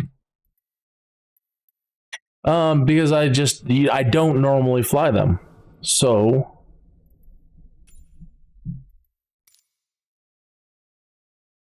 yeah, for like one of those. But it won't take but a moment, I think.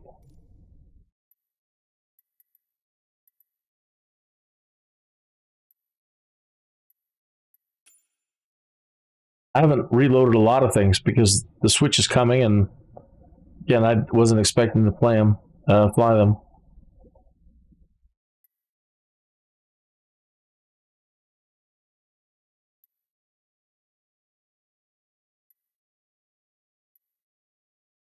For which ones? The biplane class, would those be acrobatic? More acrobatic than the Red Bulls? Probably not.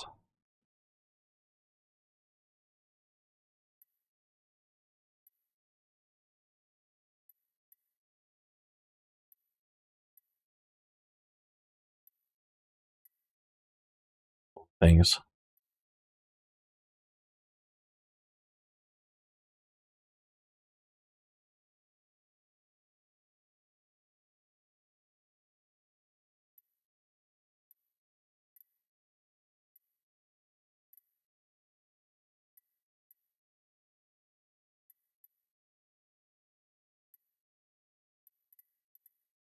If I have that, or is that part of the racing?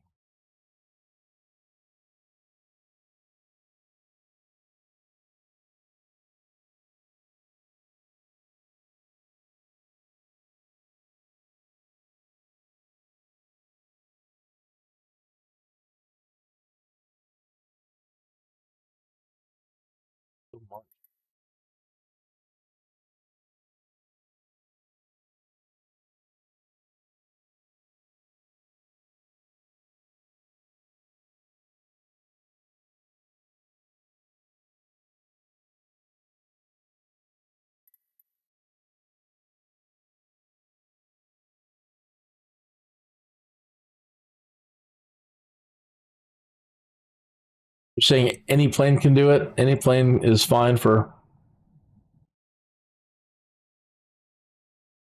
It's just their G limits?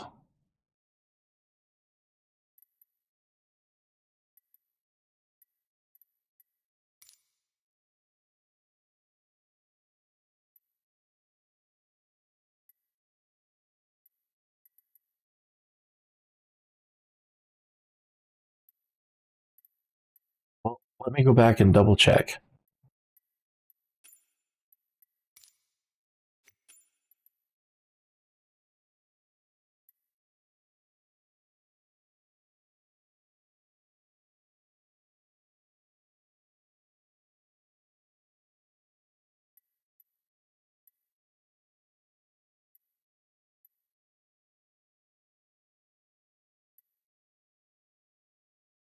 Yeah, I don't think any of these would be great for...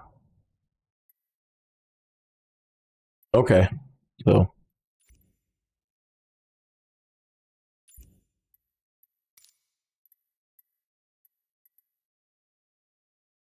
What this will give me a chance to do, though, we'll load up, we'll get a fast plane loaded up, and then we'll change all of our settings. So we're still doing 4K, but we'll see if we can speed this machine up and see what's around some of the max frames per second we can get out of the thing.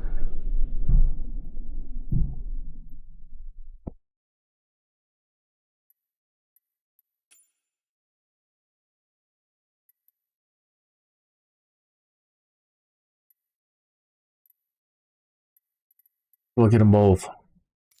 Get some biplanes.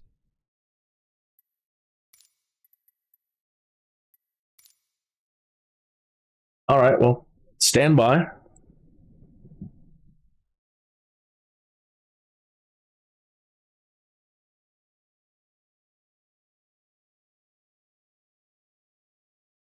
The extra 300 special. So maybe I didn't need to load these. I think I have the pit special. Really, that's the plane for aerobatics? The extra 300. Now that I don't know about. But I think I have the pits available. That's one of the ones they gave us for free, right?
Thought it'd be a little bit quicker than this. Now it's saying, I look down there now, it's saying it's downloading a PITS. Okay. So, good.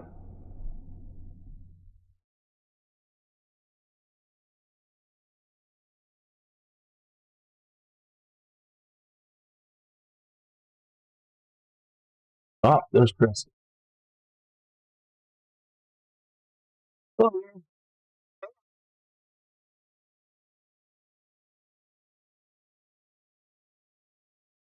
I am streaming. Okay.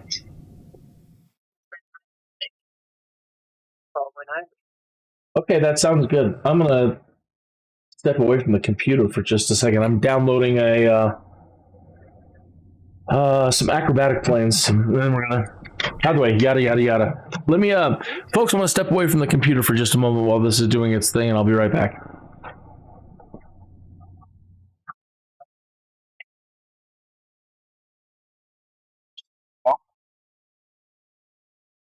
Swap.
Hey, tortillas.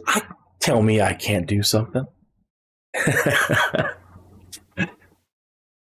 So she was suggesting spaghetti, but everything that we have and that's left over in the fridge, everything is just saying burritos, burritos, burritos.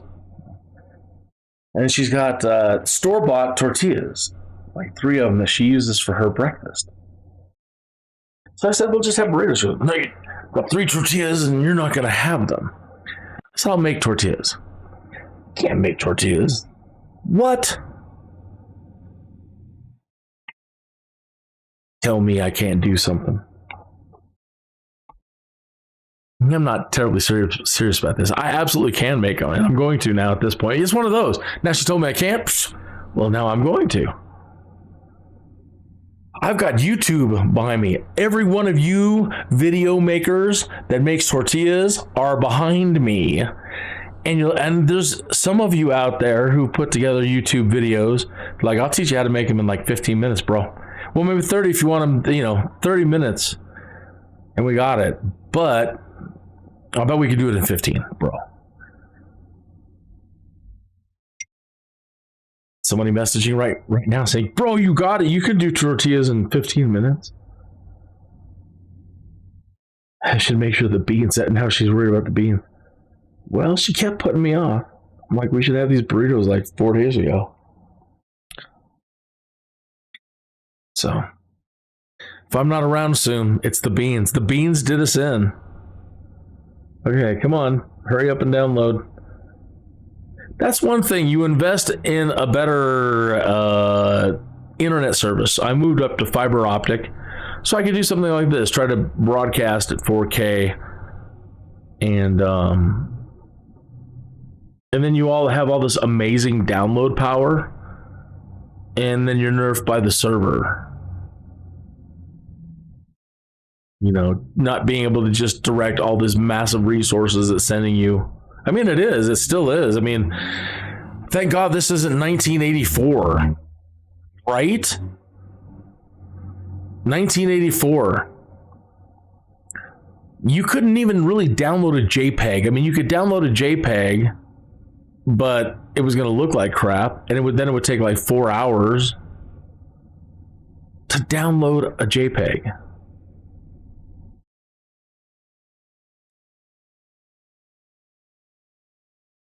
So I'm complaining, but really we're like, not to be blasphemous, but you know, God's on our clouds floating around bitching that it's not fast enough.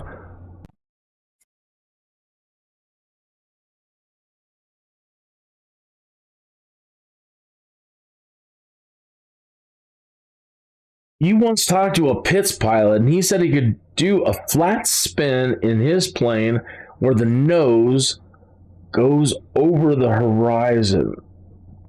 So he can do a flat spin, spin inverted, and then tip the nose up. So he's saying that the plane can fly just as good upside down. If I'm reading that right, if I get that right. Like in a jet, when you want to relieve your G loads, you flip inverted to relieve some of the G pressure, but then, yeah, pushing the nose up or down. But with the jet, yeah, it's not really a problem. You've got all that power behind you. But in a propeller plane, yeah, I guess. So if you're just tuning in, it has been a day of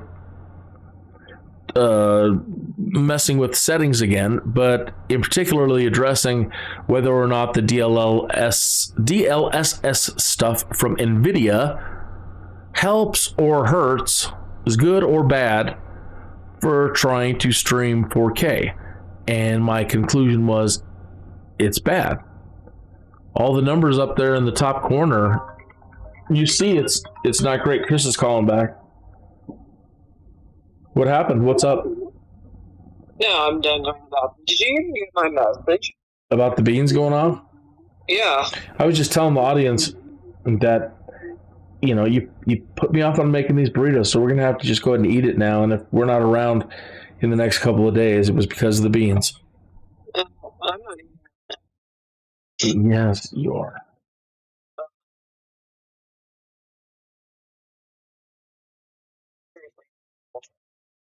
Why? Yesterday. That's why I proposed it yesterday. I did, honestly. I smelled them. No, they're fine. We'll see. Okay. I wasn't lying. Honestly, I honestly did. I wanted to make them last night. Just like, no, just do pork. Okay. All right. Almost there.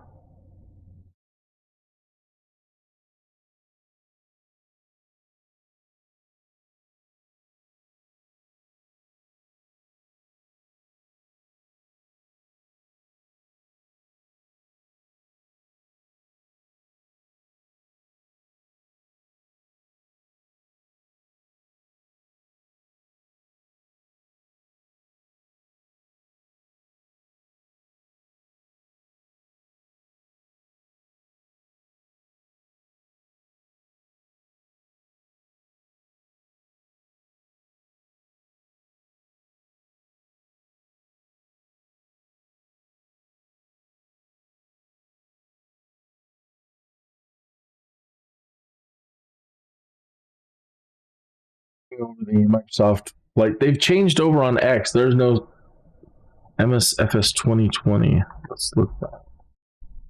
They've changed over on Twitter. They're no longer Microsoft Flight Simulator 2020. It's just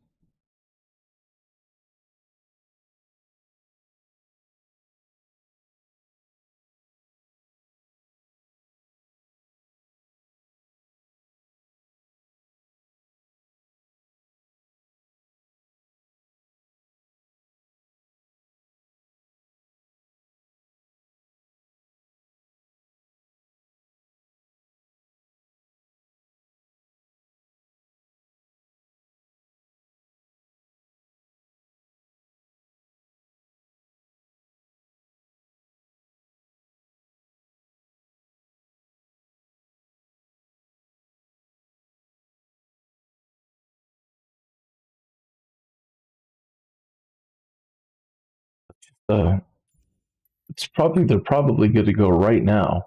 What do we got here? Let's restart the simulator.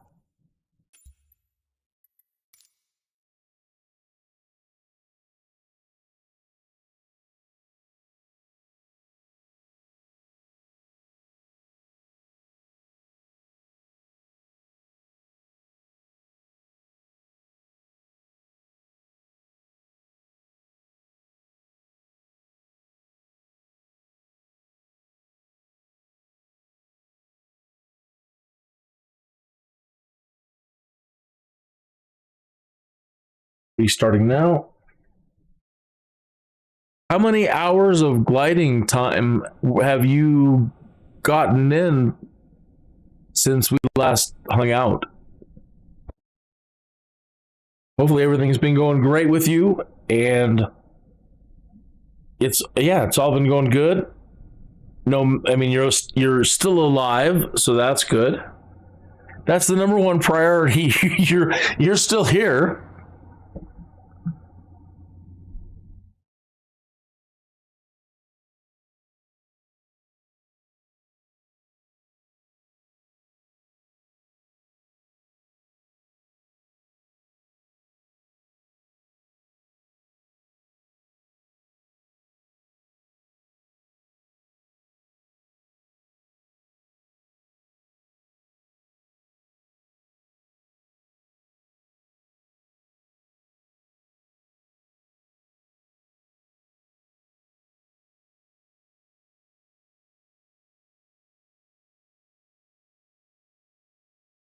I need to set up Discord again myself.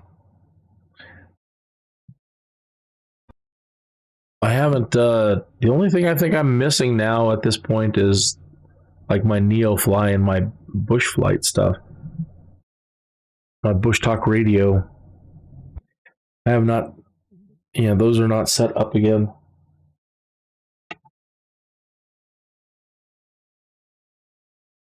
But again, it's one of those, man. It's so short. We're dealing with such a short period of time.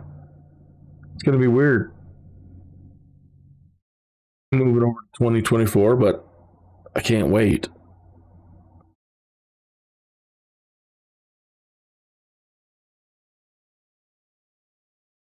That's why I haven't gone crazy and reloaded all the world content.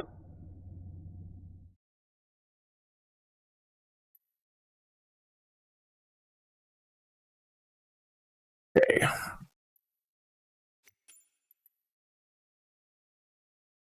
We're looking for something called pits.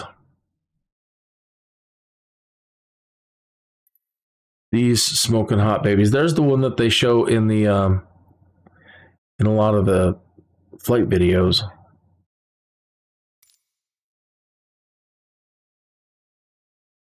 The smoking hot Toto.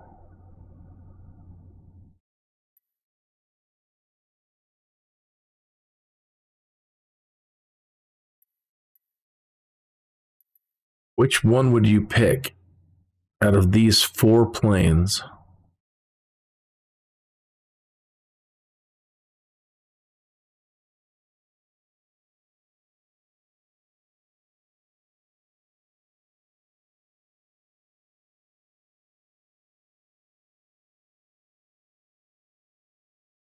I haven't heard about Condor. If Condor is the new gliding one that you've got, it's got to be amazing. I mean, if you're choosing another gliding simulator over Microsoft Flight Simulator, that says a lot. That you're more impressed with their, it must be something. Their physics, I'm not sure. But obviously, I mean, you've got 40 hours in now or more of flying, and you've switched over to a different simulator for gliding.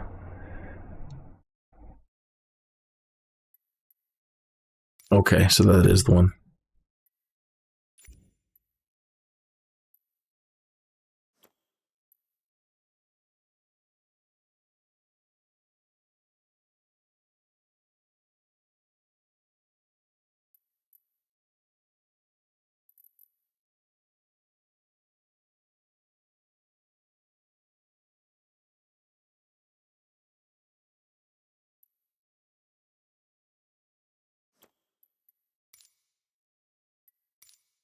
Statue of Liberty should be right ahead of us, or whatever direction they put us. And we're going to start tweaking things now for better FPS. We've already got the 4K dialed in.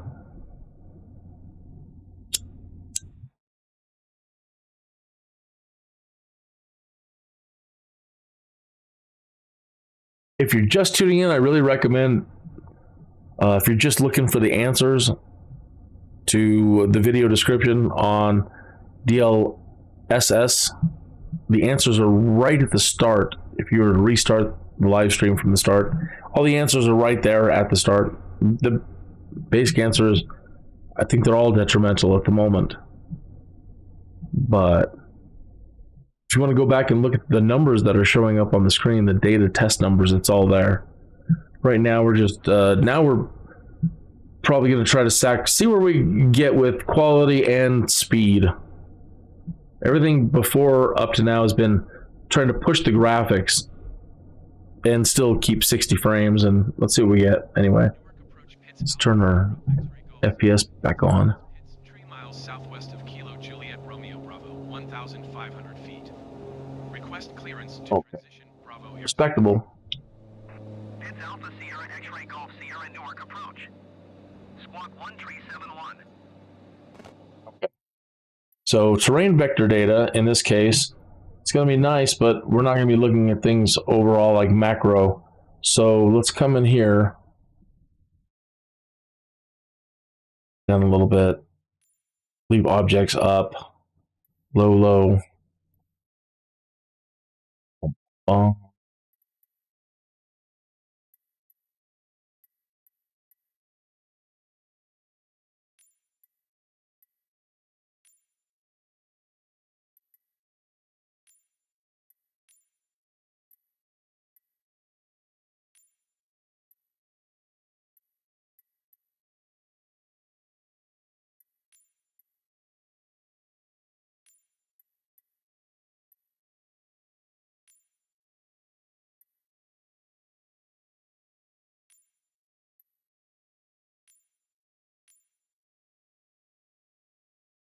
All right, let's start there. I know we've got all the traffic turned up, so let's turn all these back off. Don't care a bit about any of these at the moment.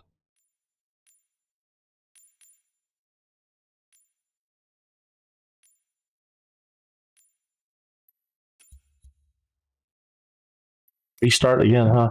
Oh well, then since we're at it, and air traffic, real world air traffic doesn't matter, might as well turn that off. Live weather off, multiplayer off. Okay.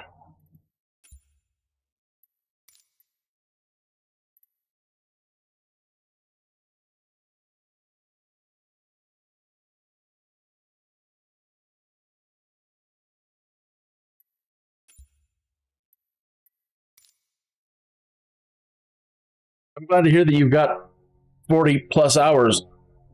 That's awesome. I need to get DCS World loaded back up again at some point. The head tracker was giving me fits the other day.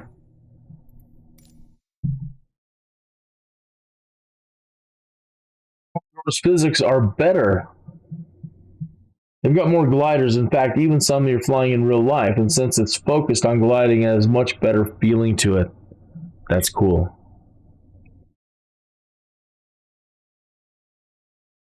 How expensive is Condor? Is it affordable to the mortal person?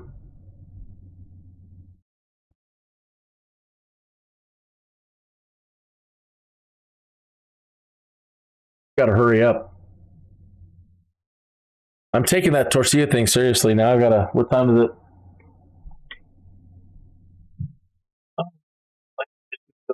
I'm not the 15-minute bro. All right. So I've got about 15, 20 more minutes and I should wrap it up.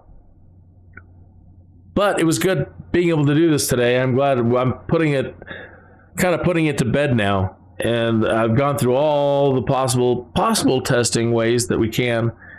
And we have achieved, for me at the moment, what I can out of the machine, this machine, a bit of nirvana. It's doing everything that I want to do. I want it to do. Do I want to turn all the graphics up? for when we're out camping and mucking around out in the country? Or, do we want speed? And it's doing everything. So if you need to save a few pennies here and there and you just can't afford the 4090 or, whatever, this build here can save you money. And with 64 gigabytes of RAM, we'll see if we can't make some of the more detailed places run even better.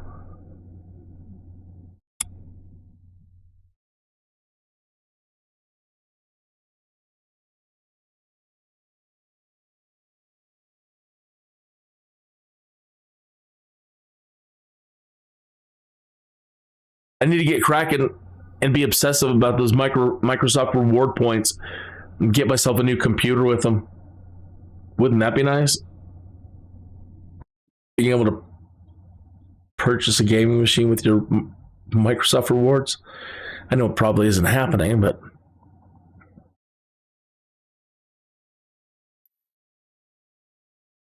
I don't know how much we're going to need really great computers with so many things now like this, with the potential that a lot can be offloaded to cloud.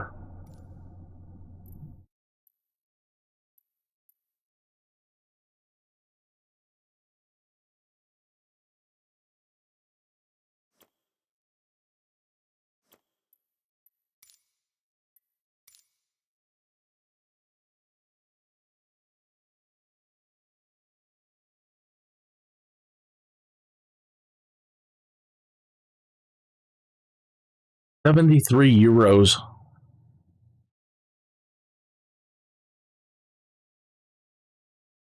I'm glad it does everything you need to do, though. That's fantastic.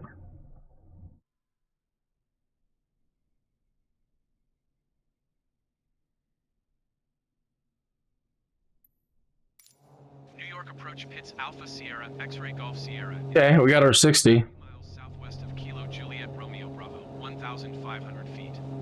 Request clearance to transition Bravo airspace. Pitts Alpha Sierra X-ray Golf Sierra New York approach. Squawk 7531. Squawk 7531 Pitts X-ray Golf Sierra. Pitts X-ray Golf Sierra radar contact 2 miles southwest of Kilo Juliet Romeo Bravo, 300 feet. Cleared through the Bravo airspace. Everything looks so much closer in the cockpit. But oh my god, I'm going to hit the Statue of Liberty. No. Let's see where I'm at now.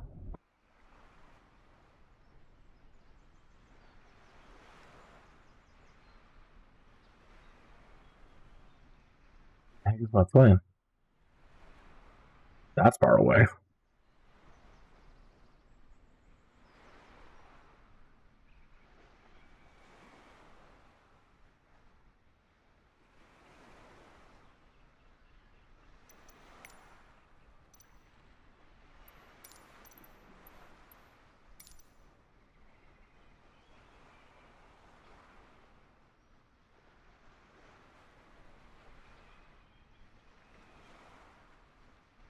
Oh, that's gorgeous. That is just so lovely. And doing 60 frames. Lovely, lovely, lovely. Proof it can be done, my good people.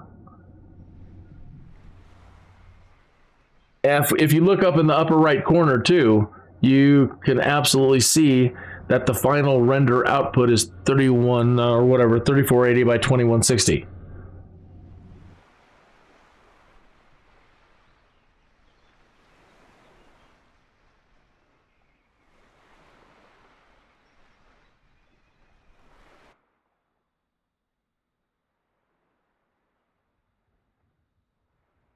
This thing is a beast all to its own that you need to... I know that the racing stuff was hard for me because I didn't really understand manifold pressure and I didn't understand torque. I ended up blowing the engine all the time. I'm sure I could probably get my head around it a lot better, but those are concepts that I'm still learning for planes like this. And again, with something like this, I don't know. I don't know what you're going to have to set or mess with to, and I'm sure it's an art form unto itself. But let's see what this baby can do just without knowing anything. Let's not hit the statue. Cleared through the Bravo airspace. I did. Oh, I did. I hit the statue. That sucks.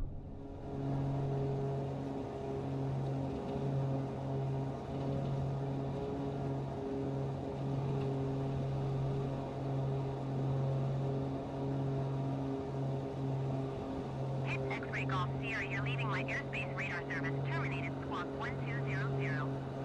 Frequency change approved. 60 frames. Squawk 1200. Frequency change approved. Pits X-ray Golf Sierra. New York approach Pits Alpha Sierra X-ray Golf Sierra is type Pits 1 mile southwest of Kilo Juliet Romeo Bravo 300 feet. Request flight following. Pits Alpha Sierra X-ray Golf Sierra New York approach. Squawk 5741. Squawk 5741 Pits X-ray Golf Sierra. Oh, X-ray Golf Sierra radar contact 1 mile north of Kilo Juliet Romeo Bravo 400 feet. Altimeter 29.92. Roger. Pits X-ray Golf Sierra. New York approach Pits Alpha Sierra X-ray Golf Sierra. Request clearance to transition Bravo airspace. Pits Alpha Sierra X-ray Golf Sierra New York approach. Cleared through the Bravo airspace. Cleared through Bravo airspace. Pits X-ray Golf Sierra. Pits X-ray Golf Sierra, you're leaving my airspace. Resume own navigation. heavy hand on the controls. I'm all afraid. 2.7. Good day. 1 tree 2.7 Pits X-ray Golf Sierra. Goodbye. New York approach Pits Alpha Sierra X-ray Golf Sierra 400 feet. Pits Alpha Sierra X-ray Golf Sierra New York approach altimeter 29.92 radar contact. Continue. Pits X-ray Golf Sierra contact New York approach on 128.8. Good day. Going to 128.8 Pits X-ray Golf Sierra. New York approach Pits Alpha Sierra X-ray Golf Sierra 100 feet. Pits Alpha Sierra X-ray Golf Sierra New York approach altimeter 29.92 radar contact. Continue. New York approach Pits Alpha Sierra X-ray Golf Sierra. Request clearance to transition Bravo airspace. Pits Alpha Sierra X-ray Golf Sierra New York approach. Cleared through the Bravo airspace. Cleared through Bravo airspace. Pits X-ray Golf Sierra.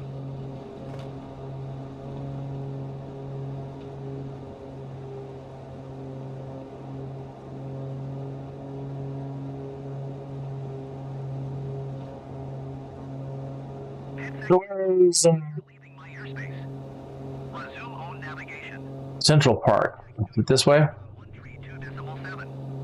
Good day. 1 tree 2.7 Pits X-ray Golf Sierra. Goodbye. This is amazing. Approach Pits Alpha Sierra X-ray Golf Sierra 500 feet.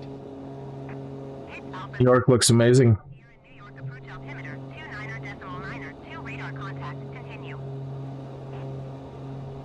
You're gonna need the head tracker for this stuff. New York approach Pits Alpha Sierra X-ray Golf Sierra. Request clearance to transition Bravo airspace. Pits Alpha Sierra X-ray Golf Sierra New York approach. Cleared through the Bravo airspace. Cleared through Bravo airspace. Pits X-ray Golf Sierra.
Yeah, very impressive.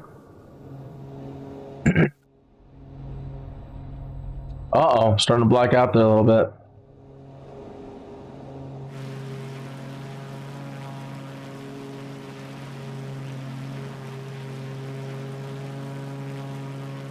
X-ray Golf Sierra, you're leaving my airspace. Brazil on navigation. Contact New York approach on 128.8. Good day. Going to 128.8 pits X-ray Golf Sierra. Climbing is fantastic. Approach pits Alpha Sierra X-ray Golf Sierra 1,400 feet.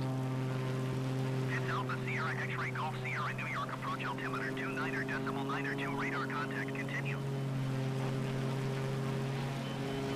For the control. Contact New York approach on 132.7. Good day. 132.7 pits X-ray Golf Sierra. Goodbye. New York approach pits Alpha Sierra X-ray Golf Sierra 1,000 feet. Pits Alpha Sierra X-ray Golf Sierra New York approach altimeter 29.92 radar contact continue. Pits X-ray Golf Sierra contact New York approach on 128.8. Good day. Whoa. 128.8. Lost it. X-ray Golf Sierra. Oh, so forgiving. New York approach pits Alpha Sierra X-ray Golf Sierra 500 feet. Pits Alpha Sierra X-ray Golf Sierra New York approach altimeter 29.92 radar contact continue. Pits X-ray Golf Sierra contact New York approach on 132.7. Good day.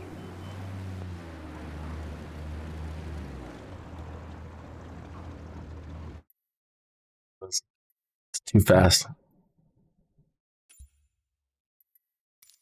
So now in a case like this, I still don't know the benefit of setting up the frame generation. Let's see what it does. Normally it's cutting everything in half. So we've been at least maintaining 5960. So can we get it any better? See, it always cuts it.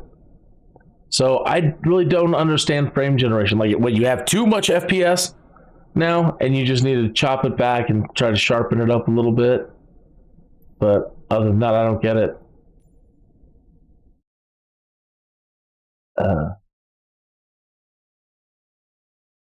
And again, the setting this setting here for super resolution, when you apply it, it will cut your render output all the way down in some cases to 1080p.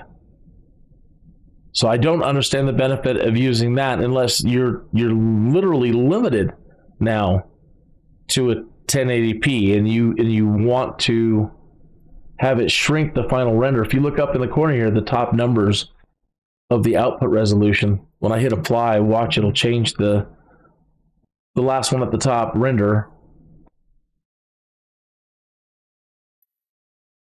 And in this case, I have to, it's so small, I gotta step up here. Yeah, it's knocked it down to 1440. Okay, so I haven't tried any of these other ones. I like TAA. DAA seems a little shimmery for me, so I still get along with TAA. Again, leaving it on TAA, I get the render scaling option, which ensures that my render is what it needs to be. Again, off on the frame generation, sharpening. Just depends on what you're going for. It's more realistic when things fade in the background. So having although it's really cool, turning up sharpening and detail up as far as you can push it and be like, oh my God, I could see everything. That's not the way reality works though. As things recede in the background, they become lighter and less detailed. And so yeah, you can set these things up all the way, but when people are like, well, I want it to look as real as possible, the realism. Well, in this case, lowering your sharpening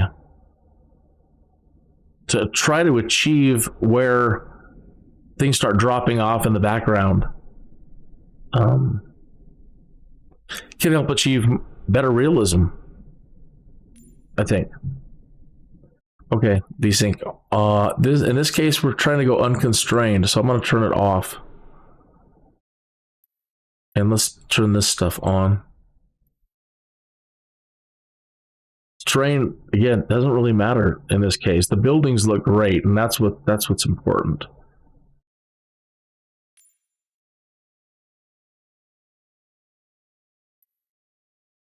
I don't care about the clouds at this point.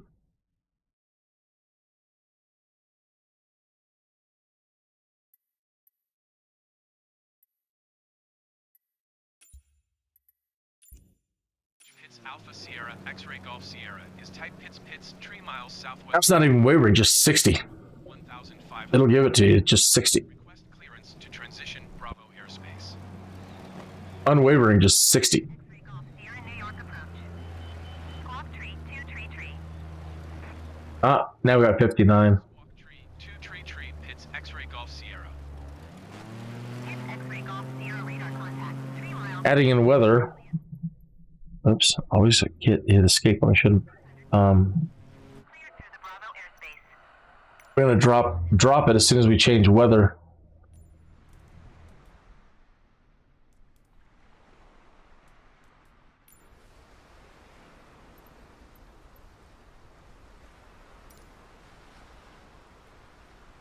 Cleared through the Bravo airspace. Pitts Not as X-ray bad at Golf all. I Sierra. haven't thought at all. You can take a pretty heavy hit there.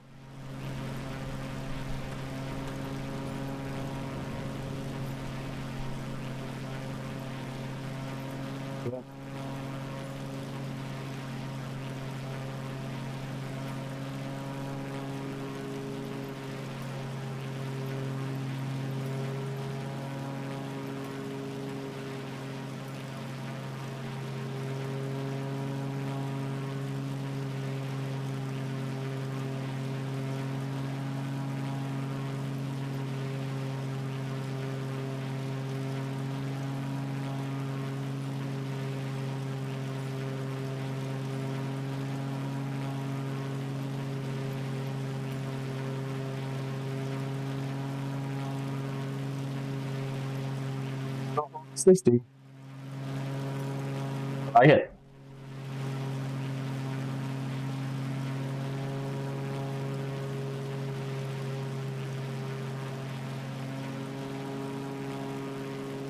You rudder alien on an elevator. Oh, you're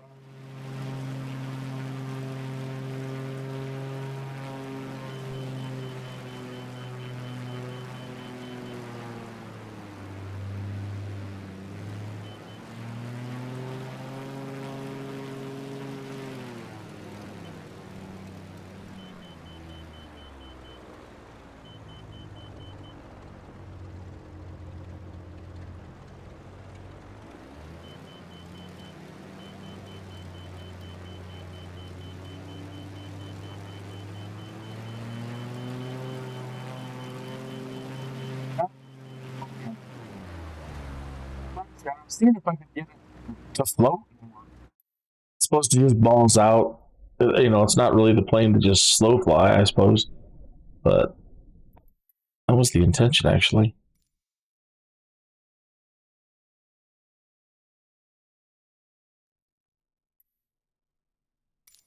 Newark approach Pitts Alpha Sierra X-ray Golf Sierra is type Pitts 3 miles southwest of Kilo Juliet Romeo Bravo, 1,500 feet.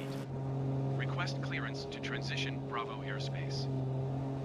Pitts Alpha Sierra X-ray Golf Sierra Newark approach. Squawk 0654.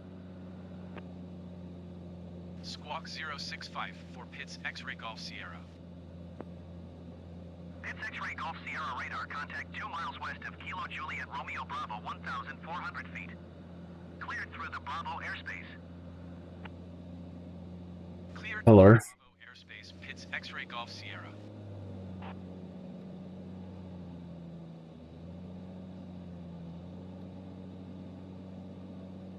Owl flaps. That is something I would like to watch a couple videos on.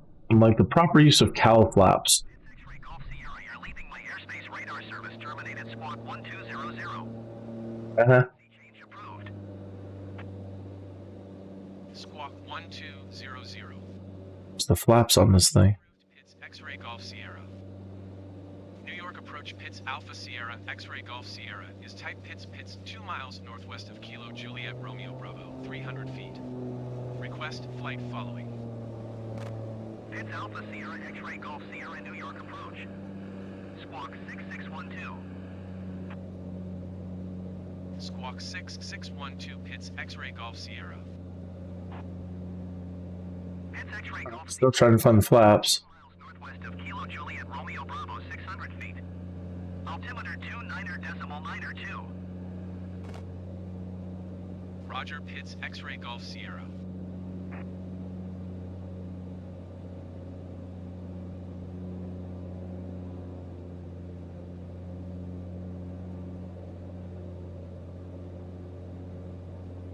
Don't see them.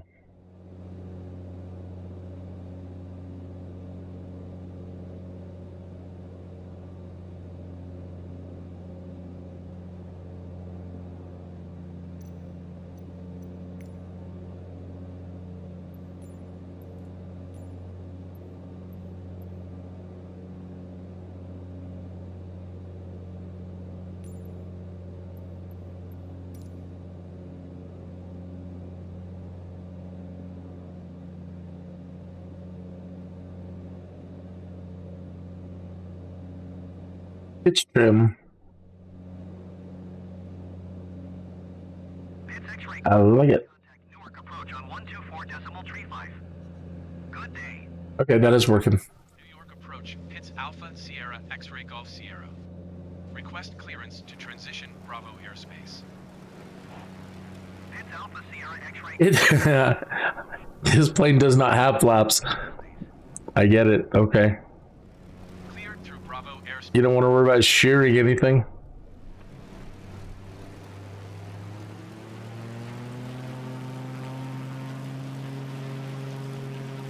I added in the emerald pack to add in things like cranes, but they're coming in at purples, and I've heard there's a fix for that. I've got to delete a few files and restart the sim, but I haven't done it yet.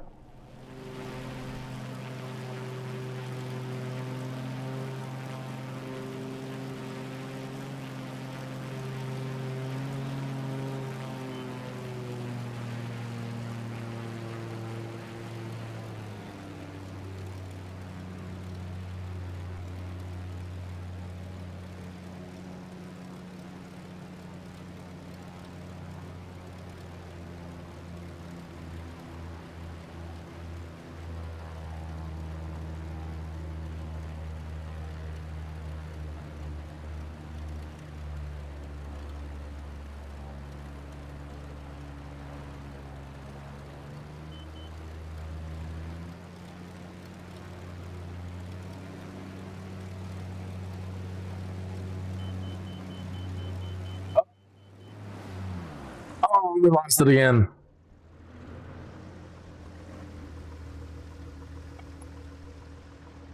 Down we go. 60 frames.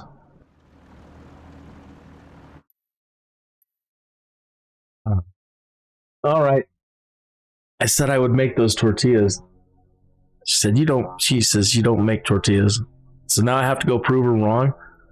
And this is a good place for me and a proper stopping point. I think all the points I needed to make in the title are proven for my machine at this point. So I feel good thinking about going into 2024 at the moment. Again, I think it's going to get better with a little bit more boost in RAM. But I'm happy. I'm happy with my purchase. I'm happy I was able to save a little bit. And goodbye to Germany. And goodbye to anybody else who was tuned in. Hey, thanks for stopping in. I appreciate it.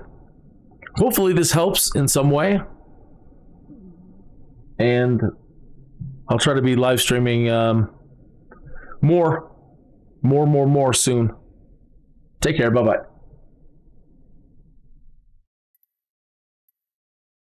You purple cranes look super realistic. Hilarious.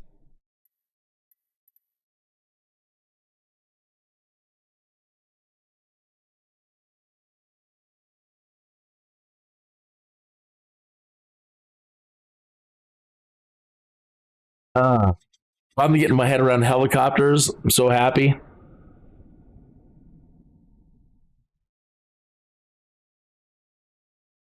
So by finally being smart and listening to one particular guy on YouTube, he's like, you really need to get your propeller trimming control set up to your hat joystick. So I use mine to look around, as you see, at the moment without the head tracker on. And he's like, no, you got to give it up. You need to do all your trimming with your thumb. And I think that's the reason why a lot of people are not having a good time with helicopters. You know, they get the collective set right, and they get other buttons set right. They get the lateral and the longitudinal set right. And then they just have a horrible time, like I did.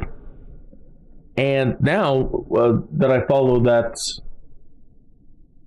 everything's going much smoother.